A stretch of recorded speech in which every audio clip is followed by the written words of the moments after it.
ఒక కేసులో ఏమైంది రీసెంట్గా, ఇద్దరు సాఫ్ట్వేర్ ఎంప్లాయీస్, అరేంజ్డ్ మ్యారేజ్. పెళ్ళైన తర్వాత ఆమె విషయం బయట పెట్టింది. నాకు ఒక బాయ్ ఫ్రెండ్ ఉన్నాడు, ఈ విషయం మా పేరెంట్స్కి చెప్తే ఒప్పుకోవట్లేదు. నేను నా బాయ్ ఫ్రెండ్తోనే ఉంటాను, నాకు డ్రింకింగ్ హ్యాబిట్ ఉంది, డైలీ నేను అక్కడ ఇక్కడ తాగి రాలేను, ఇంట్లోనే తాగుతాను. ఇవన్నీ అనగానే షాక్ అయితే, ఇదంతా వద్దు, డైవర్స్ ఇచ్చేసే, నాకు నువ్వు నచ్చినట్టు చేసుకో, డైవర్స్ ఇవ్వనంటారు. ఎందుకు? ప్రాబ్లం ఏ టైంలో ఎలా వస్తుందో తెలియదు. నేను ఇంట్లో ఉన్నా, హ్యాపీగా ఉన్నా, నాకు ప్రాబ్లం రాదు. నేను ఏ తప్పు చేయట్లేదు, నాకు ప్రాబ్లం రాదు. నువ్వు జాగ్రత్తగా డ్రైవ్ చేసుకుంటూ వెళ్తానే ఎవడో కూడా వెనకాల నుంచి ఇచ్చేస్తాడు. నీ తప్పు కాదు. లాయర్ వచ్చేసి తప్పుని కరెక్ట్గా చూపిస్తాడని చెప్పట్లా, నిజాన్ని నిజంగా చూపిస్తాడంట. జడ్జిలు డబ్బులు తీసుకుని, అడ్వకేట్లు డబ్బులు తీసుకుని, అంత సిస్టమ్ మనకు అగేన్స్ట్గా ఉన్నప్పుడు, అలాంటప్పుడు కూడా ఒక లాయర్, కరెక్ట్ లాయర్ ఫైట్ చేసి గెలవగలరు. నాకు ఒరిజినల్స్ అన్నీ కావాలి, ఇప్పుడే కోర్టులో సబ్మిట్ చేయాలి. మొత్తం తీసుకున్నారు, కట్ చేస్తే మొత్తం స్టోరీ అంతా చూశాక అదర్ సైడ్కి ఎవరైతే వకాలత వేస్తున్నారో అడ్వకేట్ ఇతను ఫ్రెండ్స్. కన్ఫెస్ చేయాల్సిన అవసరం లేదు, జస్ట్ మీరు సైలెంట్గా ఉన్నా తప్పు లేదు, అది మీ రైట్. అంటే ఇలాంటి సిచ్యువేషన్స్ లో ఒక మగాడికి ఏమీ రైట్స్ లేవా? 150 మందికి జస్టిసే జరగదు. అడ్వకేట్స్ అందరూ క్రిమినల్స్ ని కాపాడతారు అన్న నోషన్ ఉండేది మార్కెట్ లో. అది ఎంతవరకు నిజం? క్రిమినల్స్ ని కాపాడతారు అన్నది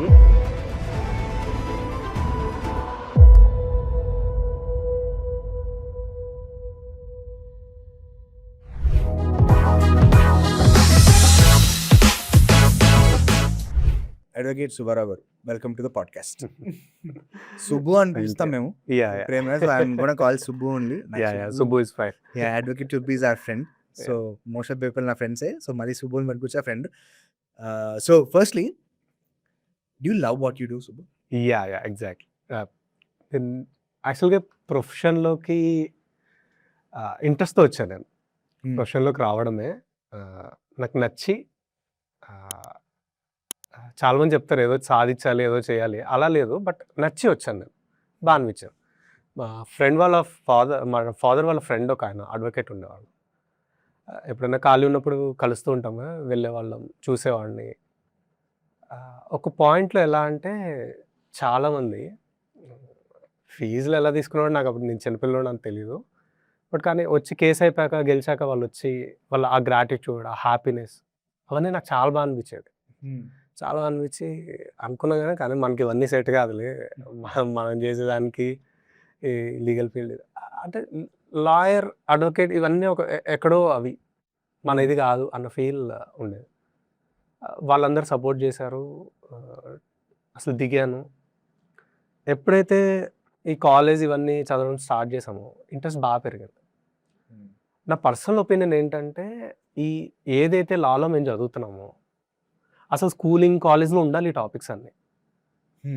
ఇప్పుడు నేను 10th, నా ఇంటర్లో, నా డిగ్రీలో నేను అప్పుడు తెలుసుకుంటేనే కదా నేను ఆ తప్పులు చేయకుండా ఉంటాను. అరే ఇది తప్పు, ఇది కరెక్ట్, ఇది రాంగ్ అన్నది నేను చదువుకునేటప్పుడు నాకు తెలుసుంటే డీటెయిల్గా. సోషల్ సైన్స్ అండ్ సబ్జెక్ట్ ఉండేది ఒకటి. ఉన్నాయి కానీ ప్రాక్టికల్గా జరిగే ఇష్యూస్కి, థిరియాటికల్కి చాలా గ్యాప్ ఉంది.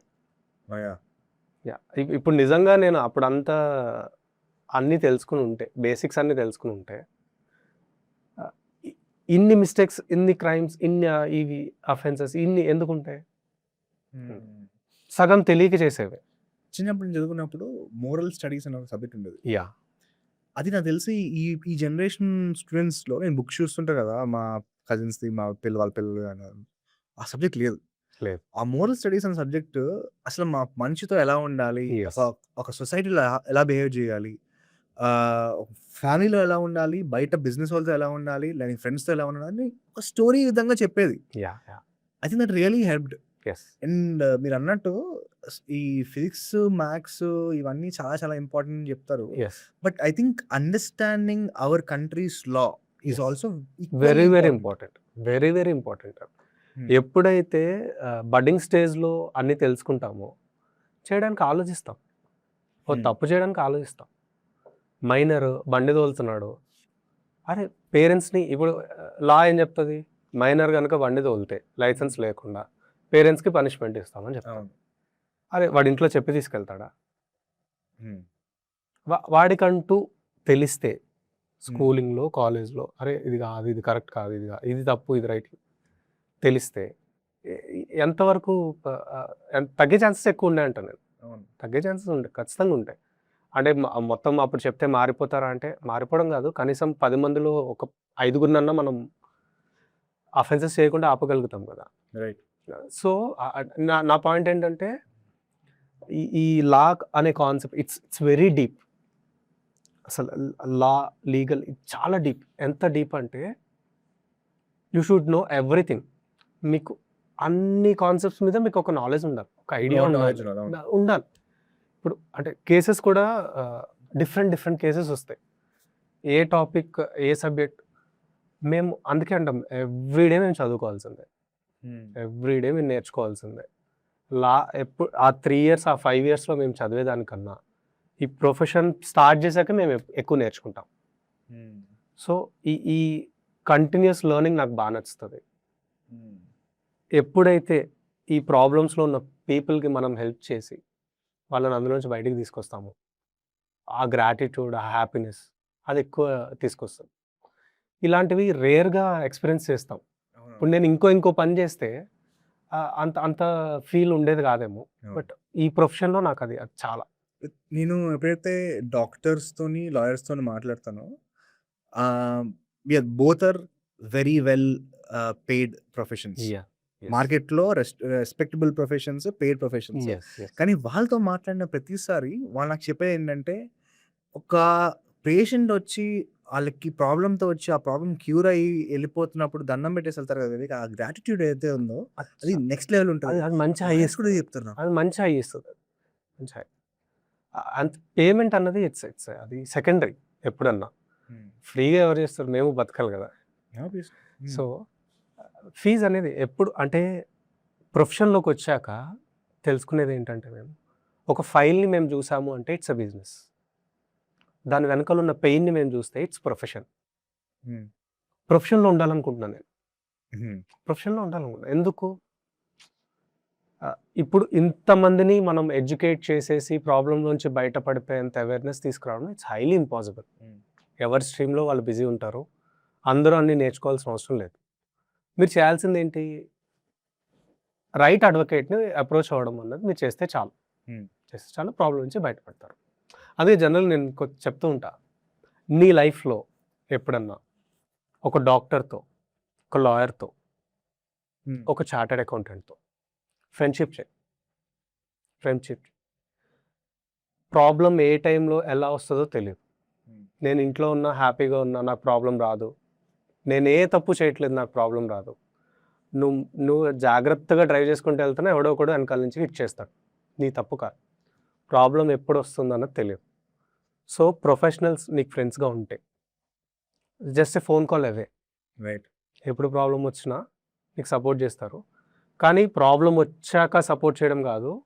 ఫ్రెండ్‌షిప్ చేస్తే అసలు ప్రాబ్లమ్‌లోకి వెళ్ళకుండా ఎలా ఉండాలి అన్నది నీకు క్లారిటీ వస్తది. అది చాలా ఇంపార్టెంట్. నేను అది చెప్తా. రైట్ అడ్వకేట్ అంటారు కదా! సో, అడ్వకేట్స్ అందరూ క్రిమినల్స్‌ని కాపాడతారు అన్న ఒక నోషన్ ఉంది మార్కెట్‌లో. యెస్. అది ఎంతవరకు నిజం? అంటే అది ఆబ్లిగేషన్ కదా! ఇప్పుడు మా డ్యూటీ అదే కదా! క్రిమినల్స్‌ని కాపాడతారు అన్నది అసలు వాడు క్రిమినల్ అని మీరు ఎప్పుడు చెప్పగలుగుతారు? కన్విక్షన్ పడ్డాక. ప్రూవ్ అయ్యాక. కన్విక్షన్ పడ్డాక, అప్పీల్‌లో కూడా కన్ఫర్మ్ అయ్యాక, ఇన్ని జరిగాక వాడిని క్రిమినల్ అని అనగలం. అప్పటిదాకా అనలేం. సో, టెక్నికల్‌గా మాట్లాడితే నేను ఒక అక్యూజ్డ్‌కి వకాలత్ వేస్తున్నాను. నేను ఒక అక్యూజ్డ్‌కి లీగల్ సర్వీసెస్ ఇస్తున్నాను. క్రిమినల్‌కి ఇవ్వట్లేదు. ఎలా డిసైడ్ చేస్తారు? చేయలేం కదా! చేయలేం. స్టిల్ అంటే మీరు స్ట్రెయిట్‌గా క్రిమినల్స్‌కి మీరు చేస్తారా అంటే చేయాల్సొస్తది. క్రిమినల్‌కి కూడా అడ్వకేట్ చేయాలి. ఎందుకని? లా ఏం చెప్తది? ఇద్దరికీ ఫెయిర్ ఆపర్చునిటీ ఇవ్వాలి అని చెప్తుంది. Right to representation, right to fair opportunity ఇవన్నీ చెప్తుంది. ఈ రైట్స్ మీకున్నప్పుడు అతనికి మేమెవరు అడ్వకేట్లు ఎవరం మేము సపోర్ట్ చేయము అని చెప్తే ఎలా ప్రొసీడ్ అవుతాడు? కేసు ముందుకు ఎలా వెళ్తుంది? అతనికి తెలియదు. అతను నిజంగా చేశాడా చేయలేదా సెకండరీ. కేసు ముందుకు ఎలా వెళ్తుంది? వన్ సైడెడ్‌గా కేసు క్లోజ్ చేయాల్సి వస్తుంది. మేము మానేస్తే ఇలా క్రిమినల్ వీడని ఎజ్యూమ్ చేసుకుని మేము కేసులు మానేస్తే 100లో 50 మందికి జస్టిసే జరగదు. ఒకటి అంటే ఎవరో విట్నెస్ చెప్పారు వీడు తప్పు చేశాడు అని, పదండి కొడదాం. ఎక్కడో టీవీలో చూసాం వీడు తప్పు చేశాడు, పదండి కొడదాం. ఇవన్నీ కాదు. ఫస్ట్ తెలుసుకోవాలి కదా. మీరే చాలా ఇన్స్టెన్సెస్ చూసుంటారు. ఫస్ట్ వాడిని అక్యూజ్ చేసేసి తర్వాత అర్రే వాడు కాదు అని తెలుసుకుని, ఫస్ట్ అక్యూజ్ చేసినప్పుడు వచ్చిన వీడియోలు తర్వాత తెలుసుకుని వాడు కాదు అని తెలుసుకుని వాడిని సపోర్ట్ చేయడానికి చేసిన వీడియోలు ఎన్ని వచ్చి ఉంటాయి? 0. ఎట్లుంటదంటే హెడ్లైనింగ్ స్టేట్మెంట్స్ ఏవైతే ఉంటాయో యా అవి first page of the news paper లో పడతాయి. వస్తాయి. రిట్రాక్షన్స్ ఏవైతే ఉన్నాయో లాస్ట్ ఎగ్జాక్ట్లీ కరెక్ట్గా చెప్పారు మీరు, కరెక్ట్గా చెప్పారు. అదే జరుగుతుంది. సో మేము క్విక్గా జడ్జ్ చేయకూడదు, మేము చేయలేము కూడా, మా పనే అది కాదు. ఒకవేళ ఒక పర్సన్ వచ్చి నేను ఈ క్రైమ్ చేశాను అని మీకు కన్ఫ్యూజ్ చేశాడు అనుకోండి, అప్పుడు మీ ఆబ్లిగేషన్స్ ఏముంటాయి? చెప్పడు. 100లో 90 మంది చెప్పరు. చెప్పినా కూడా అంటే నేనేం చేయగలుగుతాను? డాక్టర్కి అడ్వకేట్కి అబద్ధాలు చెప్పుకోవడం అంటారుగా.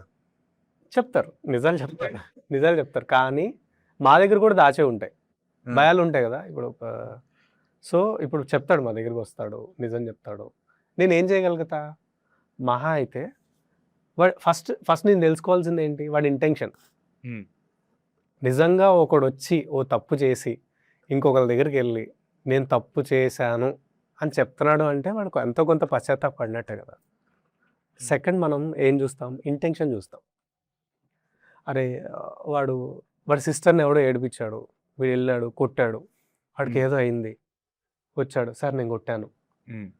లా ప్రకారం ఏంటి? వాడు క్రిమినలే కదా. అవును. కానీ కానీ సర్కమ్స్టాన్స్ ప్రకారం వాడేంటి? సెల్ఫ్ డిఫెన్స్ అనుకోవచ్చు. వాడు ప్రొటెక్ట్ చేశాడు, వాళ్ళ సిస్టర్ని ప్రొటెక్ట్ చేయాలనుకున్నాడు.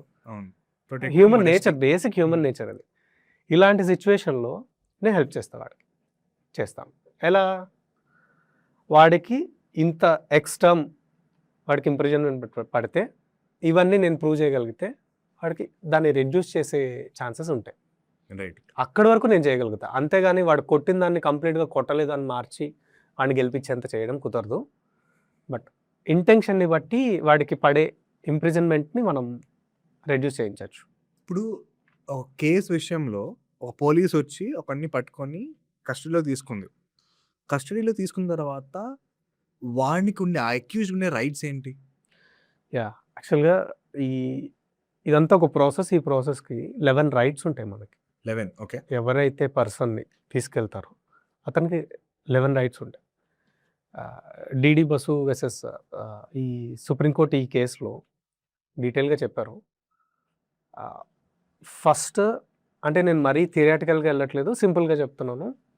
ఫస్ట్ వీళ్ళు రాగానే ఎందుకు మిమ్మల్ని అరెస్ట్ చేస్తున్నారు అన్నది ఫస్ట్ మీకు ఇన్ఫార్మ్ చేయాలి. ఇది ఎక్కడ ఇన్ఫార్మ్ చేయాలి? అక్కడ ఎక్కడైతే నన్ను అరెస్ట్ చేయడానికి నా దగ్గరికి వచ్చారో, లెట్స్ సే ఇప్పుడు ఒక పర్సన్, ఇప్పుడు నేను ఇంట్లో ఉన్నాను, ఒక బిజినెస్ మ్యాన్ ఉన్నాడు, ఇంట్లో ఉన్నాడు. All of A sudden night ఒక 10-10:30 ఆ టైంకి పోలీసులు వచ్చారు. ఫస్ట్ పోలీస్ చేయాల్సిన పని ఏంటి? ఫస్ట్ ఇన్ఫార్మ్ చేస్తారు. ఫస్ట్ వాళ్ళు ఐడెంటిఫై చేసుకుంటారు. నేను పలానా పోలీస్, నేను ఎస్ఐ, నేను సిఐ, సోన్సో, నేను సోన్సో, నా పేరు ఇది, ఈ పోలీస్ స్టేషన్ నుంచి వచ్చాను, మీ మీద ఈ పలానా కంప్లైంట్ వచ్చింది, వీళ్ళు ఈ కంప్లైంట్ పెట్టారు. సో ఇది మళ్ళీ దాంట్లో బెయిలబులా, నాన్ బెయిలబులా, అరెస్ట్ చేయడానికి వచ్చారు అంటేనే ఇట్స్ బెయిలబుల్ అనుకోవాలి, బెయిలబుల్ అనుకోవాలి. సో ఎందుకు వచ్చారు చెప్తారు. ఫస్ట్ వాళ్ళు ఎందుకు వచ్చారు చెప్తారు. ఫ్యామిలీ మెంబర్స్కి ఇన్ఫార్మ్ చేస్తారు అరెస్ట్ చేస్తున్నామంటే. మెడికల్ టెస్ట్కి తీసుకెళ్తారు, ఛార్జ్ మెమో రాస్తారు. వితిన్ 24 అవర్స్లో మ్యాజిస్ట్రేట్ ముందు ప్రొడ్యూస్ చేస్తారు. ఆ నెక్స్ట్ అది రిమాండా, బెయిలా, ఇంక ఇవన్నీ ఇట్స్ ఫాలోస్. ఈ గ్యాప్లో మీరు అడ్వకేట్తో మాట్లాడుకునే రైట్ మీకు ఉంటుంది. మీ అడ్వకేట్తో మాట్లాడుకోవచ్చు.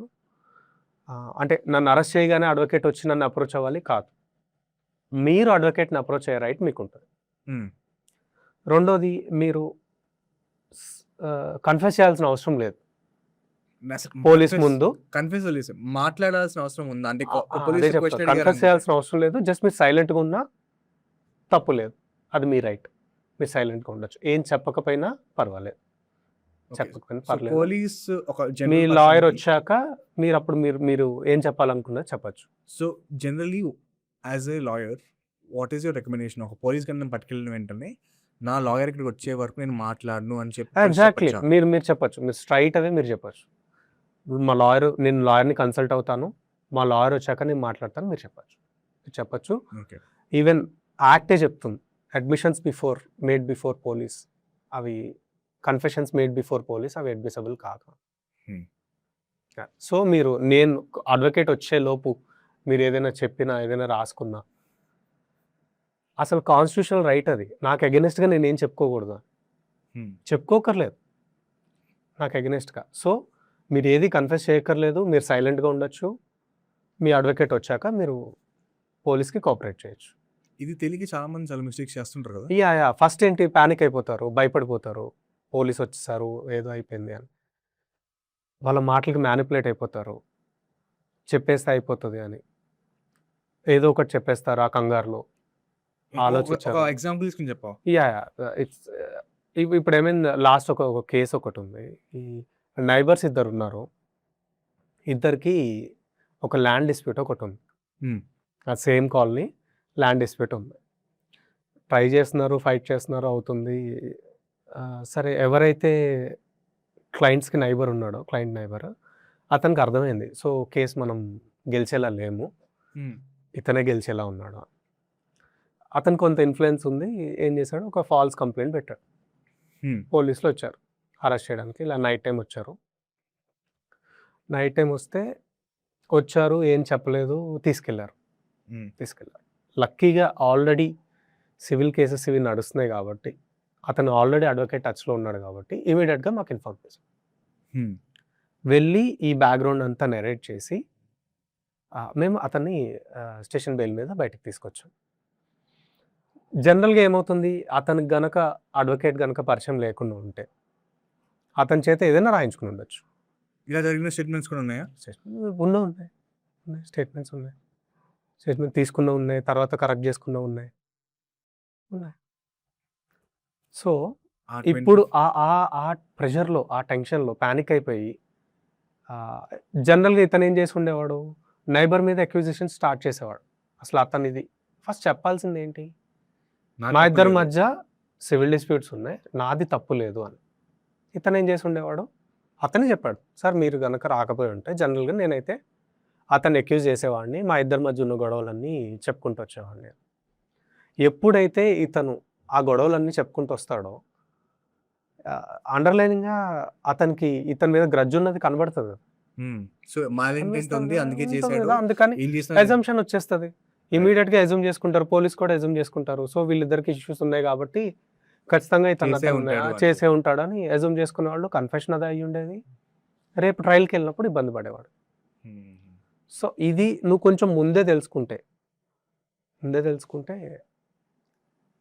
ఇష్యూస్ నుంచి అంటే ఈ లీగల్ పనిష్మెంట్స్ నుంచి తప్పించుకోవచ్చు. ఎవరైనా ఇలాగా నేను లాయర్‌ని పిలవకుండా ఒక స్టేట్మెంట్ ఇచ్చి ఇరుక్కుపోయిన వాళ్ళు ఉన్నారా? యాక్చువల్లీ ఉన్నాయి. ఒక 24 ఇయర్స్ ఓల్డ్ సాఫ్ట్‌వేర్ ఎంప్లాయీ అతను ట్రైనీ. ఆఫీస్‌లో సంథింగ్ ఏదో కార్పొరేట్ ఫ్రాడ్ ఏదో జరిగింది. యాక్చువల్లీ ఇతనికి సంబంధం లేదు. హ్మ్. ఇతను ఇన్వాల్వ్ అయింది ఏం లేదు. అయితే ఏమైందంటే కంప్లెయింట్ ఒకటి లాడ్జ్ అయింది. పోలీసొచ్చారు. అరెస్ట్ చేశారు. ఈ అబ్బాయిని. ఈ అబ్బాయిని. హ్మ్. ఈ అబ్బాయిని అరెస్ట్ చేశారు. అరెస్ట్ చేసి స్టేషన్‌కి తీసుకెళ్లారు. ఫస్ట్ 2 అవర్స్‌లోనే ఇంట్రాగేషన్ స్టార్ట్ అయింది. ఇతనికి సైలెంట్‌గా ఉండొచ్చు. అడ్వకేట్‌ని అప్రోచ్ అవ్వచ్చు. ఈ ఈ రైట్స్ ఏవి ఇతనికి తెలియదు. 24 ఇయర్స్ ఓల్డ్ ఇప్పుడే జాబ్‌లోకొచ్చాడు. హ్మ్. ఇవన్నీ ఎక్స్‌పెక్ట్ చేయడు. ఎలా తెలుస్తాయి తెలీదు. జనరల్ పర్సన్‌కి ఏం తెలుస్తాయి ఇవన్నీ? జనరల్ పర్సన్ తెలీదు. తెలీదు. ఏం చేశాడు తను విన్నది ఆఫీస్‌లో కొలీగ్స్ దగ్గర అక్కడ ఇక్కడ విన్నది అంతా చెప్పుకొచ్చాడు. ఆ! ఏం విన్నాడు? జనరల్‌గా ఈ కంపెనీస్‌లో పాజిటివ్, నెగెటివ్ 2 ఉంటాయి. నెగెటివ్స్ చెప్పేవాళ్ళు కూడా ఉంటారు. మన బాస్ అలాగా, మన బాస్ ఇలాగా. ఆ! నెగెటివ్ చెప్పిన వాళ్ళు ఉన్నారు. విన్నాడు. ఎంతవరకు నిజమో తెలీదు. హ్మ్. కన్ఫెషన్ స్టేట్మెంట్‌లో మాత్రం ఇలా చేస్తారట మా కంపెనీలో, ఇలా చేస్తారట అని చెప్పుకొచ్చేసాడు భయపడి. హ్మ్. ఏమనుకున్నాడు? నాకు తెలిసింది చెప్పాను. నేనైతే తప్పు చేయలేదు. నన్నెవరు ఏం చేయరు. హ్మ్. సో, ఏదైతే నాకు తెలిసిన విషయం ఉందో అతనికి చెప్పేస్తే, ఇక్కడ పోలీస్‌కి చెప్పేస్తే నేను బయటపడిపోవచ్చు అనుకున్నాను. హ్మ్. తర్వాత ఏమైంది? ఆ కార్పొరేట్ ఫ్రాడ్ అన్నది ఎవరో థర్డ్ పార్టీస్ చేశారు. కంపెనీకి సంబంధం లేదని తెలిసింది.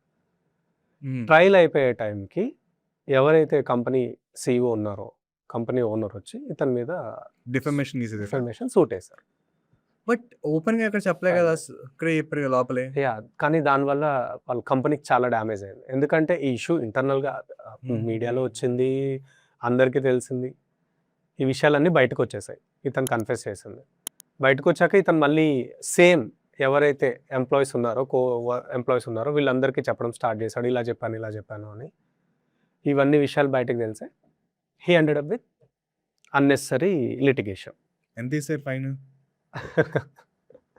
లాక్స్‌లోనే పడింది. 40-50 లాక్స్ దాకా లాస్. తర్వాత నెగోషియేట్ చేసుకున్నారు. ఎల్డర్స్ అంతా వచ్చి రిక్వెస్ట్ చేసి నెగోషియేట్ చేశారు. ఫైనల్లీ ఏదో సమ్ ఎక్స్ అమౌంట్‌కి అగ్రీ అయ్యారు. ఇక్కడ నేను ఏం చెప్పదలుచుకున్నా అంటే ఆ ఫస్ట్ 2 అవర్స్ తను తొందరపడి హాఫ్ నాలెడ్జ్‌తో ఏది పడితే అది మాట్లాడకుండా అడ్వకేట్‌ని కనుక పిలుచుకుని ఉంటే అసలు నీ మీద కేసు ఎందుకు పెట్టారు? నాకు సంబంధం ఏంటి? అసలు నీ రోల్ ఏంటి? నువ్వు ఎంతవరకు ఇన్వాల్వ్ అయ్యావు అన్నది అర్థమైతే అంతవరకు మాట్లాడితే సరిపోయేది. తెలియంది మాట్లాడి సేమ్ అంతే. చాలామంది చేసే మిస్టేక్ అదే. తెలిసి తెలియక మాట్లాడేసి ప్రతి సెంటెన్స్‌కి మనం 2 వైపులా చూడొచ్చు. ఎలా ఉంది అని అడిగిన దాంట్లో 2 రకాలు ఉంటాయి. బాగుందా అని ఉంటది. ఎటకారంగా ఎలా ఉంది అని అడిగింది ఉంటది. సో సెంటెన్స్ మనం ఎటన్నా ఇంటర్ప్రిట్ చేసుకోవచ్చు. చెప్పేటప్పుడు జాగ్రత్త చెప్పాలి. ఎంతవరకు అవసరం అంతవరకు చెప్తే చాలు కదా. సో ఇవన్నీ ఎలా తెలుస్తాయి? ఎంత చెప్పాలి? అసలు ఏం చెప్పాలి? నేను తప్పుని లాయర్ వచ్చేసి తప్పుని కరెక్ట్‌గా చూపిస్తాడని చెప్పట్లా. నిజాన్ని నిజంగా చూపిస్తాడంటనా. ఏదైతే నిజం ఉందో దాని వరకే చూపిస్తాడు. ఏదైనా ఎలా చెప్పాలో చెప్తాడు. అదే మనకు రాని విషయం మనం పెట్టకూడదు. పెడితే ఇలా అవుతుంది. ఇలాగే ఉంటుంది. ఇలా అనవసరంగా లాస్ అయినట్టే కదా. తను కెరీరే పోయి ఉంటుంది. డ్యామేజ్ అండి. 40 ఈవెన్ లైక్ ఎంత సెటిల్ అయినా కూడా 50% సెటిల్ అయినా 20 lakhs కూడా ఒక 25 year old కి it's not a small amount of money. రెండోది అది ఎంత ట్రామా మళ్ళీ. కేసులు నెక్స్ట్ జాబ్ గానీ ఎంత ట్రామా, నెక్స్ట్ జాబ్ గానీ ఏదన్నా బ్లాక్ మార్కెట్. ఇప్పుడు పోలీసులు డబ్బులు తీసుకొని వదిలేస్తారు అని వింటాం కదా, చూస్తాం, వింటాం. నార్మల్ ఇది అలవాటు అయిపోయింది మనకి. కోర్టులు కూడా డబ్బులు తీసుకొని వదిలేస్తాయా? లాస్ట్ టైం ఒక ఇన్సిడెంట్ జరిగింది. జస్టిస్ అంటే ఇది ఆల్రెడీ మీడియాలో ఉంది. సో నేమ్స్తో చెప్తున్నాను. జస్టిస్ యశ్వంత్ వర్మ అని ఉన్నారు. ఢిల్లీ జడ్జ్ ఆయన. ఆయన ఎప్పుడో ఇంట్లో లేరు. అఫీషియల్ బంగ్లా అది ఆ జడ్జ్ది. అఫీషియల్ బంగ్లా, ఫ్యామిలీ, ఆయన ఎవరు లేరు. ఆల్ ఆఫ్ సడన్ ఒకరోజు నైట్ ఫైర్ యాక్సిడెంట్ అయింది. ఓకే. ఫైర్ యాక్సిడెంట్ అయింది. ఫైర్ ఇంజిన్ స్టాఫ్ అందరు వచ్చారు. మంటలు ఆర్పడానికి ట్రై చేశారు. లోపలికి వెళ్ళి చూస్తే నోట్ల కట్టలు ఉన్నాయి. తగలబడిపోయిన నోట్ల కట్టలు ఉన్నాయి చాలా. జడ్జి ఇంట్లో అఫీషియల్ బంగ్లాలో. సరే ఏంటిది? హైయర్ అఫీషియల్స్కి ఇన్ఫార్మ్ చేశారు. అంతా నడిచింది. ఇది సుప్రీంకోర్టు CJ వరకు వెళ్ళింది. ఒక కమిటీని ఫామ్ చేశారు. ఈ జడ్జి ఏమంటారు? ఆ డబ్బుతో నాకు సంబంధం లేదు. అది ఆ బంగ్లాకి మిగతా వాళ్ళకు కూడా యాక్సెస్ ఉంది. సో ఎనీవన్ కెన్ వెళ్ళి డబ్బు పెట్టి ఉండొచ్చు, నన్ను టార్గెట్ చేసి ఉండొచ్చు. కమిటీ రిపోర్ట్ ఏం డిసైడ్ చేసింది? లేదు అక్కడ డబ్బు ఉంది అన్నట్టు డిసైడ్ చేసింది. ముందు నుంచే ఉంది అని రిపోర్ట్ వచ్చింది. సరే దొరికిపోయారు.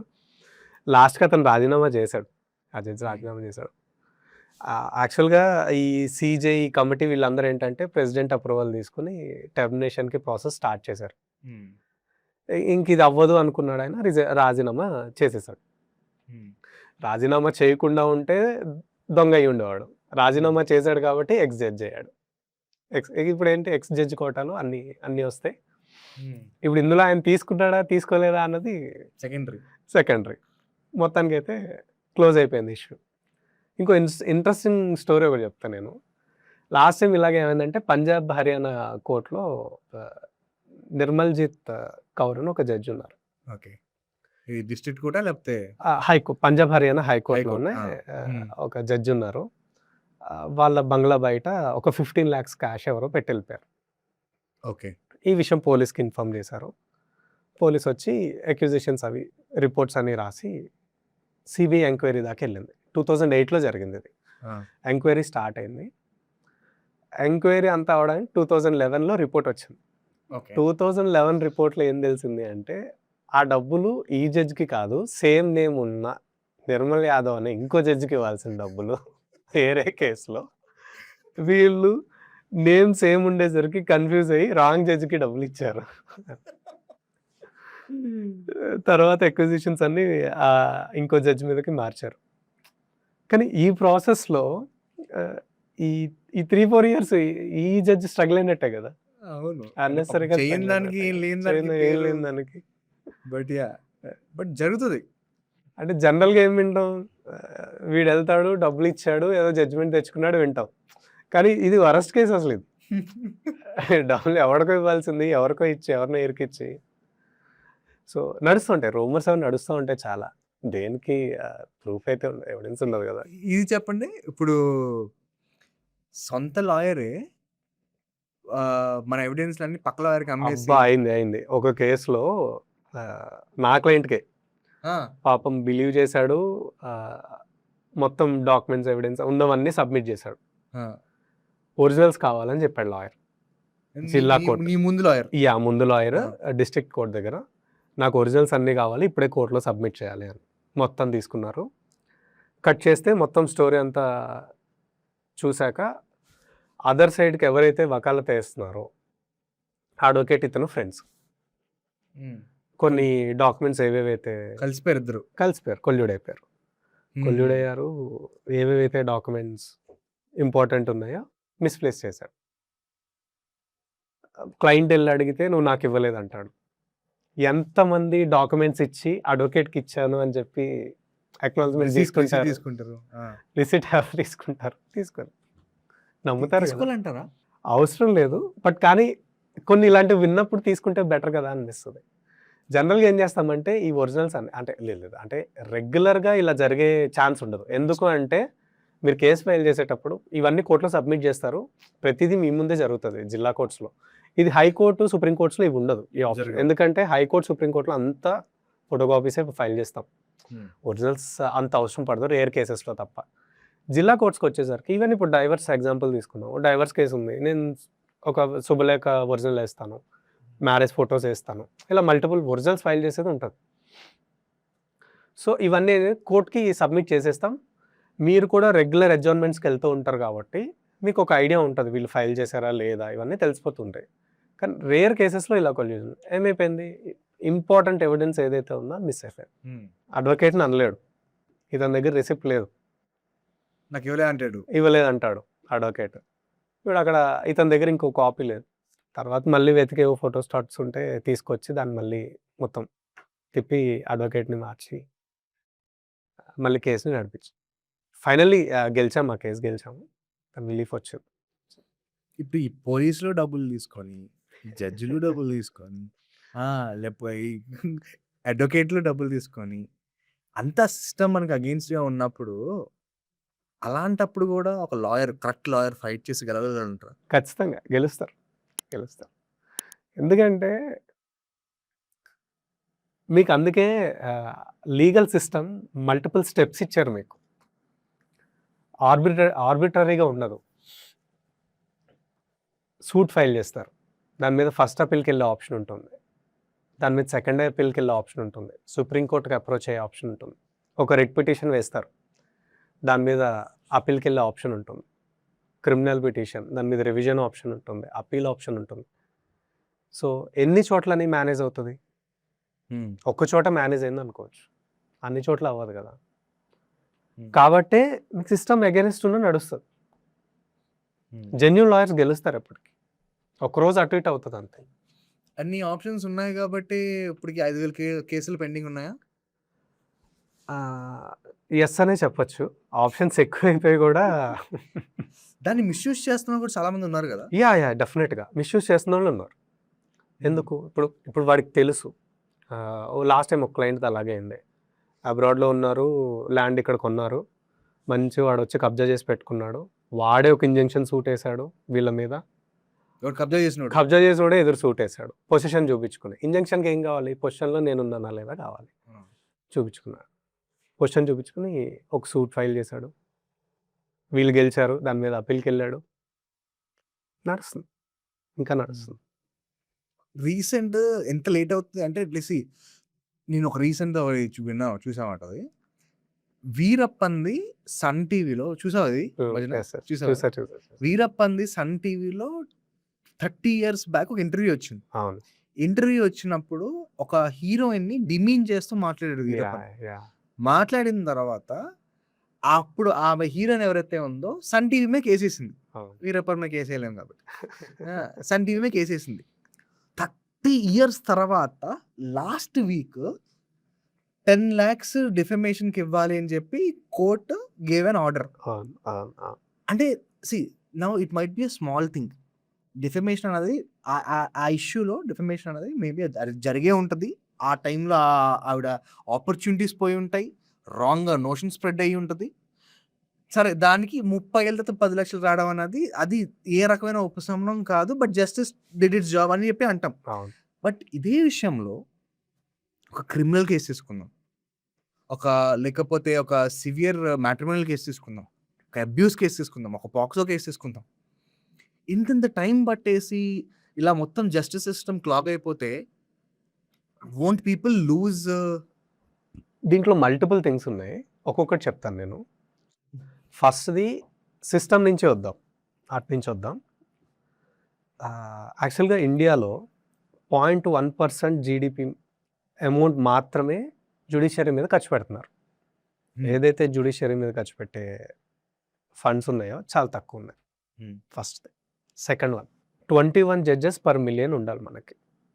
21 జడ్జెస్ పర్ మిలియన్ ఉండాలి. మంది per million per million population 21 judges ఉండాలి. 10 జడ్జెస్ ఉన్నారు. చైనా, అమెరికా, రష్యా ఇటువైపు పోలిస్తే చాలా తక్కువ మంది. చాలా తక్కువ. వాళ్ళది 3 డిజిట్ ఉంటే మనది 2 డిజిట్ ఉంది. అదొక ప్రాబ్లం. ప్రాపర్ ఇన్ఫ్రాస్ట్రక్చర్ లేదు. ఆ గ్యాప్ ఎప్పటి నుంచో ఉంది. నేను విన్నా కొన్ని కోర్ట్స్‌లో లేడీస్‌కి టాయిలెట్స్ కూడా ఉండవు. ఎస్. ఈవెన్ సీజే చంద్రచూడ్ కూడా ఒక మీటింగ్‌లో చెప్పారు. ఇలా ఉంది పరిస్థితి. దీన్ని మనం ముందు ఇది మార్చాలి, ఇవన్నీ మార్చాలి. సో అక్కడ ఇంకా కేసెస్ విషయానికొస్తే ఇప్పుడు మీరు దాన్ని మ్యాచ్ చేయండి. సింపుల్ మ్యాచ్ చేయండి. ఉన్న జడ్జెస్‌కి ఒక జడ్జ్ 3200 కేసెస్ అవుతున్నాయి ఒక జడ్జ్ మీద. డిస్ట్రిక్ట్ జడ్జ్ మీద. ఓవరాల్‌గా అతని టెన్యూర్ అంటే per year 250 days working days ఉంటాయి. మనం సింపుల్ మ్యాచ్ చేస్తే 5 మినిట్స్ పర్ కేస్ ఇవ్వగలుగుతారు ఒక జడ్జ్. ఆయన అంతకు మించి ఇవ్వలేరు. 5 మినిట్స్‌లో ఏ కేస్ డిసైడ్ అవుతుంది? అవ్వదు. సో ఏమవుతుంది? ఇష్యూ అంటున్నారు. వాల్యూమ్ ఇష్యూ, ఇన్ఫ్రాస్ట్రక్చర్ అండ్ ఆ గ్యాప్స్ అయితే ఉన్నాయి. ఇప్పుడు ఈ 5 మినిట్స్‌లో జస్ట్ కేస్ ఫ్యాక్ట్స్ ఏంటో చెప్పడం వరకే అవుతుంది. ఆటోమేటిక్‌గా ఏమవుతుంది? ఆ టైం అయిపోతుంది, అడ్జర్న్ అయిపోతుంది, ఇంకో డేట్ పడుతుంది. కేసెస్ అలా పైలప్ అయిపోతుంది. చాలా కోర్ట్స్‌లో జడ్జ్ పోస్టులు వేకెంట్ ఉంటుంది. ట్రాన్స్ఫర్ లేకపోవడం. అదే చెప్పా కదా! తక్కువ మంది ఉన్నారు. జడ్జెస్ తక్కువ మంది ఉన్నారు. ఆ ప్రాబ్లం ఉంది. ఇది రెగ్యులర్ అందరికి తెలిసిందే. అరే తక్కువ ఖర్చు పెడుతుంది గవర్నమెంట్, ఇన్ఫ్రాస్ట్రక్చర్ బాగాలేదు, జడ్జెస్ తక్కువ ఉన్నారు. సరే బయట ఏం చెప్తారు? జడ్జెస్ లేట్ చేస్తున్నారు, అడ్వకేట్స్ లేట్ చేస్తున్నారు, డబ్బుల కోసం లేట్ చేస్తున్నారు, ఏదో చెప్తారు. ఫస్ట్ అసలు మీ రైట్స్ మీరు తెలుసుకుని ఇష్యూలోకి వెళ్ళక ముందే మీరు ప్రికాషనరీ స్టెప్స్ తీసుకుంటే ఎన్ని కేసెస్ మనం తగ్గించవచ్చు? అంటే ఏంటి? ఎగ్జాంపుల్ చెప్తాను. మీకు ఒక 1 acre ల్యాండ్ ఉంది మీ ఊర్లో. మీరు జాబ్ పర్పస్ హైదరాబాద్ వచ్చేసారు. Every day, every week, every month మీరైతే ల్యాండ్కి వెళ్ళరు. అది ఖాళీ పొలం. అది పొలం చూడడానికి ఎందుకు వెళ్తారు? మీరు వెళ్ళరు. ఎప్పుడో కొంటారు, మీ పని మీరు చేసుకుంటూ ఉంటారు. నాకు ల్యాండ్ ఉందనుకుంటారు, అయిపోతుంది. అగ్రికల్చర్ ల్యాండ్స్ మీద వీటి మీద లోన్స్ రావు, మీరు లోన్ తీసుకోరు. సో ఏమవుతుంది? వేకెంట్ ఉంటుంది, ఇక్కడ మీ పని చేసుకుంటారు. ఎవడో వచ్చి మెల్లగా కబ్జా పెడతాడు. అదే మీరు ఒక ఫెన్స్ వేసుకుంటే, ఒక బోర్డు పెట్టుకుంటే, ఎప్పుడైనా 6 monthsకి ఒకసారి వెళ్ళి వస్తూ ఉంటే, 1 yearకి ఒకసారి ఎన్కంబరెన్స్ సర్టిఫికెట్ అని ఒకటి ఉంటుంది. దాని మీద అంటే ఒక ప్రాపర్టీ మీద ఏమేమి ట్రాన్సాక్షన్స్ అయ్యాయి అన్నది మీరు ఈసీలో చెక్ చేసుకోవచ్చు. Yearly once. ఎంత? హార్డ్లీ 1000-1500 అవుతుంది ఖర్చు పెట్టుకుంటే. మీకు మీకు ఎంత ఎంత అవాయిడ్ చేయొచ్చు మీరు లిటిగేషన్ని? ఇదే సెకండ్ సినారియోలో మీరిక్కడ మీ పని చేసుకుంటా ల్యాండ్ వదిలేస్తే ఎవడో వచ్చి కబ్జా పెడతాడు. దాన్ని దాని మీద ఇడిపించుకోవడానికి మీరు వెళ్ళడానికి ఫస్ట్ పోలీస్ స్టేషన్ అప్రోచ్ అవుతారు. ఒక criminal complaint first time. Next ఏం చేస్తారు? ఇది క్రిమినల్‌లో తేలేది కాదు ఇది. సివిల్ కోర్ట్‌కి రావాలి. సివిల్ ఇష్యూ అవుతుంది. సో, సివిల్ కోర్ట్‌కెళ్తారు. ఇయర్స్ టుగెదర్ నడుస్తది. ఏం లేని దానికి ఇంతమంది స్ట్రగుల్ అవ్వాల్సొస్తది. అల్టిమేట్‌గా బెనిఫిట్ అయ్యేది ఎవడు? ఎవడైతే కబ్జాలో ఉన్నాడో వాడు. ఎందుకని? ఈ ఇయర్స్ టుగెదర్ ఇది అయ్యేంత వరకు పొజిషన్‌లో వాడుంటాడు. వాడు దున్నుకుంటాడు. ఈ 5-10 ఇయర్స్‌లో మొత్తం అందరికి ఒక ఇంప్రెషన్ వస్తది. వీడే రోజు వెళ్తుంటే వాడే అసలు ఒరిజినల్ ఓనర్ ఏమో అని. కాగితాలు మన దగ్గర ఉంటాయి. మనం తిరుగుతా ఉంటాం. మనం ఖర్చు పెట్టుకుంటా ఉంటాం. వాడు ఎంజాయ్ చేస్తా ఉంటాడు. సో, అంటే అంటే ఈ సిస్టమ్ అంతా పర్ఫెక్ట్ అని నేను చెప్పట్లేదు. మా తప్పేం లేదని మేము చెప్పట్లేదు. మా తప్పు ఎంతుందో చూద్దాం. కానీ మీ సైడ్ ప్రికాషన్ మీరు ఎంతవరకు తీసుకుంటున్నారో ఆలోచించుకోండి అంటున్నాను. ఇవన్నీ మా వల్ల కాదు. అంత మేము చేయలేము. ఒక అడ్వకేట్‌ని అప్రోచ్ అవ్వండి. తెలుసుకోండి. ఒక ఏజెంట్‌ని అప్రోచ్ అవ్వండి. ఇప్పుడు మీకు ఎన్కంబరెన్స్ సర్టిఫికేట్ తీసుకోవడం రాదు. ఆన్‌లైన్ ఆప్షన్ ఉంది మీకు. అవును. అన్నీ ఆన్‌లైన్ వస్తున్నాయి. ఫ్రీ వస్తది. మీరు ఈసీ ఆన్‌లైన్ ఫ్రీ చెక్ చేసుకోవచ్చు. లేదు ఇవేం తెలీదు. ఒక ఏజెంట్‌ని అప్రోచ్ అవ్వండి. ఇప్పుడు మీరు పాస్‌పోర్ట్ అప్లై చేసేటప్పుడు ఏజెంట్‌ని అప్రోచ్ అవుతున్నారు కదా! లైసెన్స్ కావాలంటే అప్రోచ్ అవుతున్నారు కదా! మల్టిపుల్ థింగ్స్‌కి మీరు ఏజెంట్‌ని అప్రోచ్ అవుతున్నప్పుడు ఇలాంటి విషయాల్లో హ్యూజ్ వాల్యూ కదా! ఇవాళ రూ. 10 ఉన్నది రేపు రూ. 100 అవుతదనే కదా ఇన్వెస్ట్ చేశారు. అప్రోచ్ అవ్వండి. అప్పుడు ఈ లిటిగేషన్ ఏదైతే ఇలా వందలు, వేలు, లక్షలు అవుతున్నాయో క్రోర్స్‌కొచ్చేసింది ఇప్పుడు పెండెన్సీ. అవును. తగ్గుతుంది. తగ్గుతుంది. చాలామంది క్లయింట్స్ నేను చూసాను. కేస్ ఇస్తారు. 3-4 ఇయర్స్ మళ్ళీ టచ్ చేయరు అడ్వకేట్. చాలా మందికి వాళ్ళ అడ్వకేట్ పేరు గుర్తుండదు. ఆయన ఎక్కడున్నాడో తెలీదు. ఆయనకి ఏమి ఇచ్చారో గుర్తుండదు. ఇంకో ప్రాబ్లమ్ ఏమవుతదంటే ఈయనకి 55, 60 ఉన్నప్పుడు ఈయన కేసేస్తారు. ఈయనే రెగ్యులర్ ఫాలో అప్ చేస్తారు. సడన్‌గా ఈయనకి ఏదో అవుద్ది. రేపు పిల్లలొస్తారు. ఈయనకి ఏదో జరిగినప్పుడు పిల్లలకి ఫస్ట్ 1 ఇయర్ అంతా ట్రామాలో ఉంటారు జనరల్‌గా. ఇవన్నీ పట్టించుకోరు. ట్రెడిషనల్ అసలు ఏంటి అన్నది. ఆ డెత్ సర్టిఫికేట్ తెచ్చుకోవడం, ఎల్ఐసీలు, బ్యాంకులు ఇవే అయిపోతాయి. చాలా టైం అక్కడే అయిపోతది. ఎప్పుడుకో రియలైజ్ అవుతారు. ఓకే. మాకో ప్రాపర్టీ ఉంది. దాని మీద ఒక కేస్ నడుస్తుంది. మా నాన్న దాని మీద ఫైట్ చేస్తున్నారు. కట్ చేస్తే వీళ్ళ దగ్గర పేపర్లు ఉండవు. అడ్వకేట్ డీటెయిల్స్ ఉండవు. ఈ అడ్వకేట్ పరిస్థితి ఏంటి? ఆయన వస్తాడు. ఆయన వచ్చినప్పుడు చూద్దాం. ఆయన ఫోన్ కనెక్ట్ కాదు. ఆయన వచ్చినప్పుడు చాలా చూద్దాం. ఉన్నాయా? ఉంటాయి. ఇప్పుడు హైకోర్ట్‌లో ఏమవుతుంది? పాత కేసెస్ అన్నీ వేసుకుంటున్నారు హియరింగ్ కోసమని. అడ్వకేట్స్ అంతా వచ్చి చాలా కేసెస్‌లో ఏం చెప్పాల్సొస్తుంది? క్లయింట్‌ని కాంటాక్ట్ అవ్వడానికి ట్రై చేస్తున్నాం. దొరకట్లేదు. అలాంటి పరిస్థితుల్లో ఏం చేస్తారని అడిగితే ఒక నోటీస్ పంపిస్తాం. ఆ అఫీషియల్ ఫైనల్ తెలిసిన అడ్రస్‌కి నోటీస్ పంపిస్తాం. అప్పటికి రాపోతే ఇక్కడ కేస్ క్లోజ్ చేసేస్తారు. కేస్ క్లోజ్ చేసేస్తారు. అంటే ఇలాంటి ఇన్స్టెన్సెస్ ఉన్నప్పుడు ఇవి బయటకు రావట్లేదు. జనాలు ఈ కేసెస్ ఫాలో అప్ కూడా అలా అని ఫాలో అప్ అన్నాం కదా అని గంటకి ఫోన్ చేసి సార్ మా కేస్ ఏమైంది అంటే మేము ప్రాక్టీస్ చేయలేం. అట్లీస్ట్ 2-3 మంత్స్‌కి ఒకసారన్నా. ఆర్ మీ అడ్వకేట్ మీకు డేట్ చెప్తారు కదా! నెక్స్ట్ డేట్ ఇది అని. ఆ డేట్‌కి ఒక రోజు ముందన్నా. ఒకసారి ఫోన్ చేస్తే మీ పనే కదా ఇది. డబ్బులు ఇచ్చాము అడ్వకేటే కాదు. మీ బాధ్యత కూడా ఉంటది కదా! వచ్చి ఒకరోజు ముందు కాల్ చేస్తే బాగుంటుంది. గంటకి ఫోన్ చేయడం, ఈమెయిల్స్ పెట్టడం, వాట్సాప్‌లో పంపించి ప్రూఫ్‌ల కింద పెట్టుకోవడం. ఇవన్నీ అదంతా వేస్ట్. సో, పెండెన్సీ తగ్గించాలంటే అందరూ చేతులేస్తేనే అవుతాయి. 2 చేతులు కలిస్తేనే ఆ చప్పట్లొస్తాయి. లేకపోతే కష్టం. బ్లేమ్ అందరూ చేస్తారు. బ్లేమ్ చేసి ఉపయోగం లేదు. ఇప్పుడు ఈ లాయర్స్ కూడా ఈ ఇన్వెస్టిగేషన్స్, డిటెక్టివ్స్ చేస్తారా? డెఫినెట్‌గా. అసలు మా పనే అది. ఎప్పుడన్నా ఒక కేస్ వచ్చినప్పుడు అడ్వకేట్ ఏం చేస్తాడంటే ఫస్ట్ మెయిన్ డిగ్ చేయాలి. ఇందులో నిజం ఎంత? నేను మీకు ఇంట్రెస్టింగ్ స్టోరీ ఒకటి చెప్తాను మీకు. లాస్ట్ టైం ఏమైందంటే విజయవాడలో జరిగింది ఇది. ఒక పర్సన్ ఇంట్లో అతను బిజినెస్ పర్సనే. షాప్ ఏదో ఉంది. ఇతను ఏం చేశాడంటే ఇతని ఇంట్లో దొంగలు పడ్డారు. వే బ్యాక్ ఇది ఎప్పుడో 8 ఇయర్స్ అంత అయిపోయి. దొంగలు పడ్డారు, బంగారం తీసుకెళ్ళిపోయారు. కష్టపడి సంపాదించుకున్నాడు, బంగారం ఒకేసారి పోయేసరికి తట్టుకోలేకపోయాడు. పోలీస్ స్టేషన్కి వెళ్ళాడు, కంప్లైంట్ పెట్టాడు. కంప్లైంట్లో ఏం అడుగుతారు, ఏమేమి పోయింది లిస్ట్ రాయమంటారు. మనోడు లిస్ట్ రాసాడు మంచిగా. రాసి బంగారం 10 గ్రాములు,